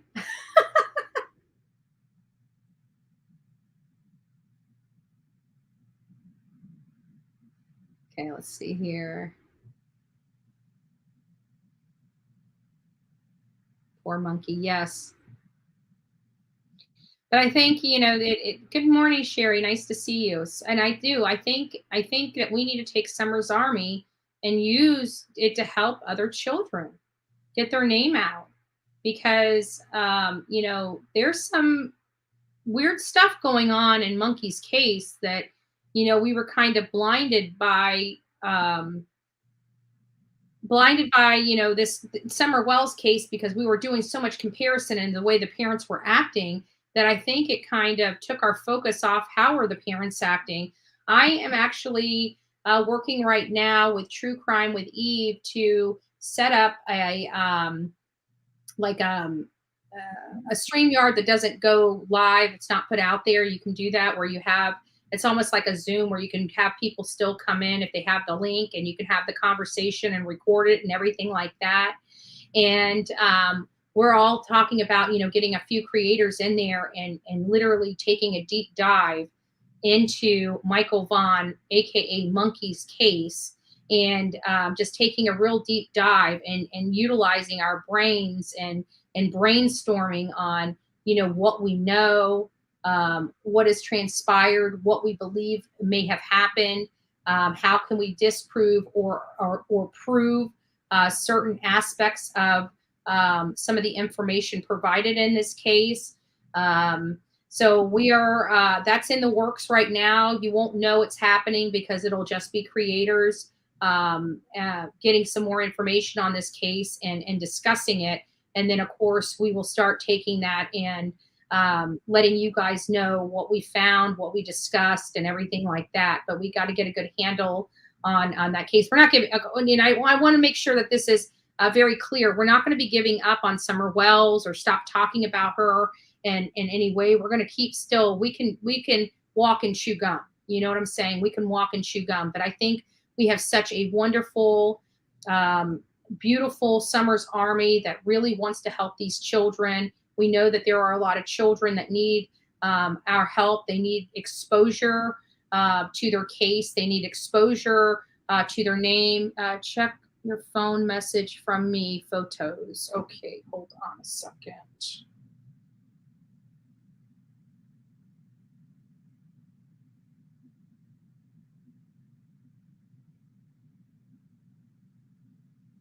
I don't know if I have. I'm only going straight to your, I don't see photos coming in on the phone. I see a link.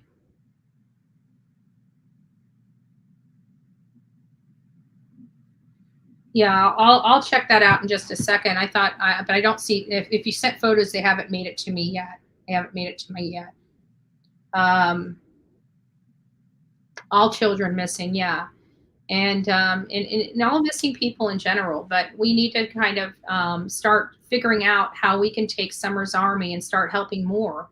You know, at this point, and this is the reason why I say that, it's not that Summer's case is going anywhere. It's not. But I think at this point we have as much information as and much factual information as we can. We have all made our decision on what we believe may or may not have happened to this poor baby girl. And right now, we just need to relax and let law enforcement do their job. So whoever is responsible for the disappearance of Summer Wells is held accountable, and not just held accountable, but prosecuted to the fullest extent of the law, and serves every ounce of time that needs to be served, if not worse, depending on what truly happened to her.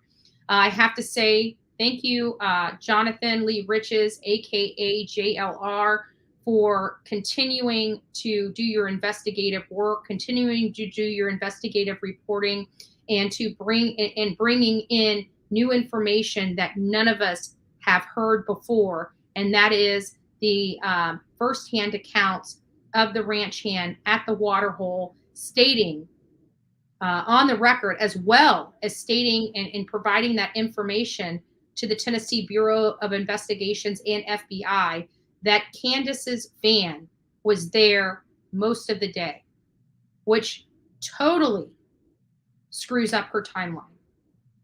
Totally screws up her timeline.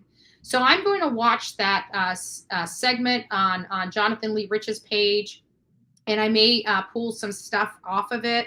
I obviously will not play the whole thing, because if you want to see the whole conversation, you need to go to his page to watch it.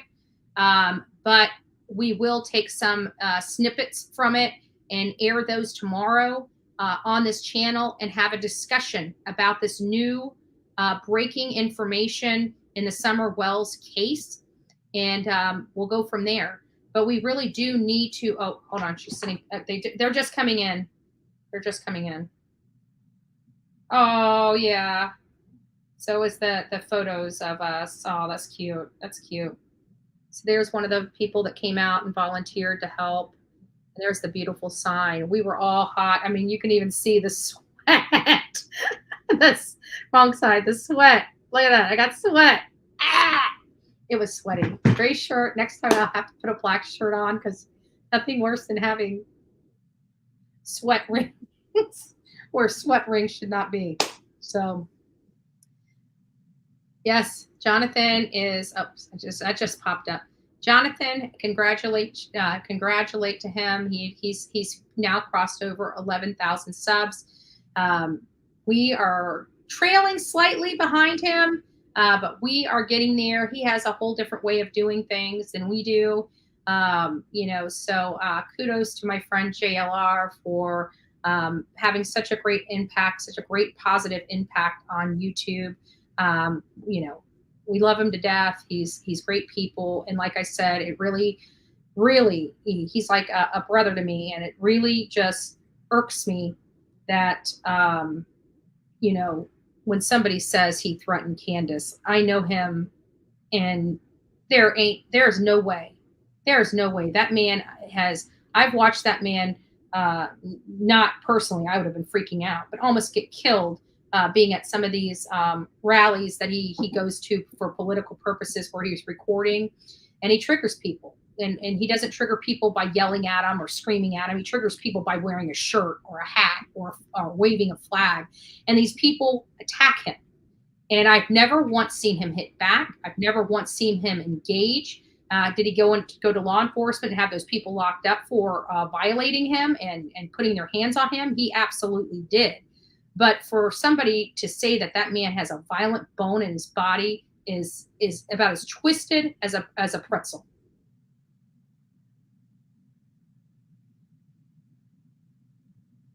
Yeah. Well, I'm 42.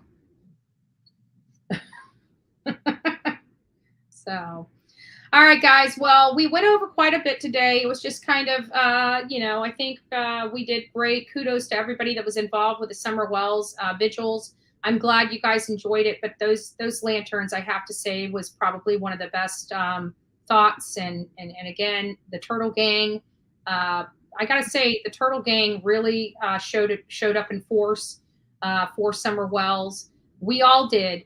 But monetarily wise, I have to give a shout out to True Crime with Eve for providing those gorgeous shirts. These were custom ink shirts. These were not, I know you're hearing all over YouTube, people were trying to say that they were going to be sold and everything. She was trying to raise money for a nonprofit, but not her nonprofit, another nonprofit.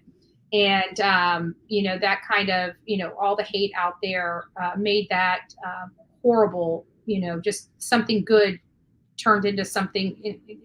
She was doing it out of love, and then they were complaining about the price of these shirts. But you guys have no idea. Her out-of-pocket costs for these shirts were $30. If you don't believe me, go to Custom Ink and see how much it is to have screen printing, full color, front and back on shirts. It is not cheap. You've got huge setup fees for it because they have to make the screen. All those colors were done separately. People have they talk out their ass. I'm sorry. I don't like cussing on here. This is going to be my last cuss fest for a while. Let's hope, knock on wood. Right. But they wanted to dog everything we did, and they lied about it. They flat out lied about it. And it's just sad. Oh, guys, it's there. And what pisses me off is they moved it into a more shadowed place that can't be seen. How stupid are people? Like, seriously. This was put where everybody could see it, and now it's not even put in the same place that it was. Or maybe it is. I don't know. I didn't see the whole. Was it? Before I say that, can you tell me, Connie, if it was put in the right spot or not? Was it put in the right spot? Was it still in the same spot that right there in front of the shed? Maybe you can help me with that. And just let me know. She is, one of the sweetest people that all the women that I met were amazing. They were amazing.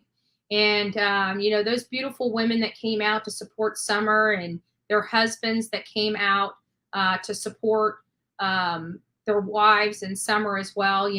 Like Dolly said, a lot of these men's like, oh, my wife, told me, hey, watch this, hey, watch that. So they know all of us because they're beautiful wives that have been following this case, told them, oh, you need to watch this. And now not only we have families that actually watch us, entire families that love the work that we're doing. And we're going to keep doing it because at the end of the day, it's not about anybody. It's not about anybody. It's not about me. It's not about you. It's about these victims. And no matter how hard it is, or how under fire we go, it doesn't matter. We will stand up and we will do what we do because it's the right thing to do. And you know what? God, and Jesus Christ, he was sacrificed and nailed to a cross for his convictions. And, he gave a lot, and he saved us from ourselves. And if he can do that, I can definitely deal with some hate. And in the name of good, I can definitely do that. So with that being said, folks, thank you all for caring and giving a damn about this little girl. Thank you all. You guys are a wonderful part of the team, a wonderful part of the family. And again, without each and every one of you, none of this would have been possible. And that's the truth. That's the truth. But thank you for all that poured your heart and soul into these vigils and, had a special day for Summer. And God bless each and every one of you that were able to attend online and physically attend. Again, it's you. You are what is right in this world. You are what is right on YouTube. You are you are the help. You are the solution. You are not the problem. And bless each and every one of you for doing your part in keeping this baby's name out there and keeping this case going. And we can't thank you enough. We really can't. And when Summer comes home, I'm sure she won't be able to thank you enough. But again, it's in the same place. Thank you. Guys, we have the sign. It's in the same place. It is there. Somebody didn't hurt or take away from Summer Wells. You know, that is what I'm talking about right there. That is what I'm talking about. Thank you, Connie, for making sure that you went out there and checked it. And great job. Great teamwork, guys. I love each and every one of you. God bless. Go make it a great Saturday. Go enjoy your day. Hold your family a little closer. Remember, tomorrow is not promised. And we love each and every one of you here. Everybody here, whether we know you or don't know you personally, you are loved. If you're not loved by anybody else in this world, you're loved by the people in this chat room, and you're definitely loved by me. So God bless each and every one of you. And don't forget to go be fearless, folks. Sometimes it's not easy, but the things that are worth it aren't easy, and the things that aren't worth it, it's got to go. So love ya. God bless. Peace out.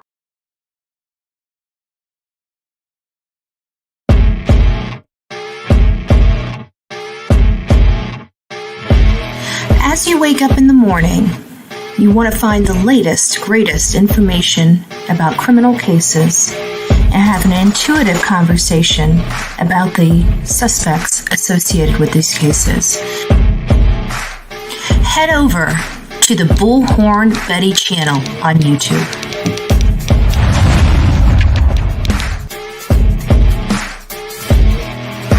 Get breaking news right here on the Bullhorn Betty channel. Welcome to the Bullhorn Betty Coffee Club. Enjoy your stay and enjoy your day.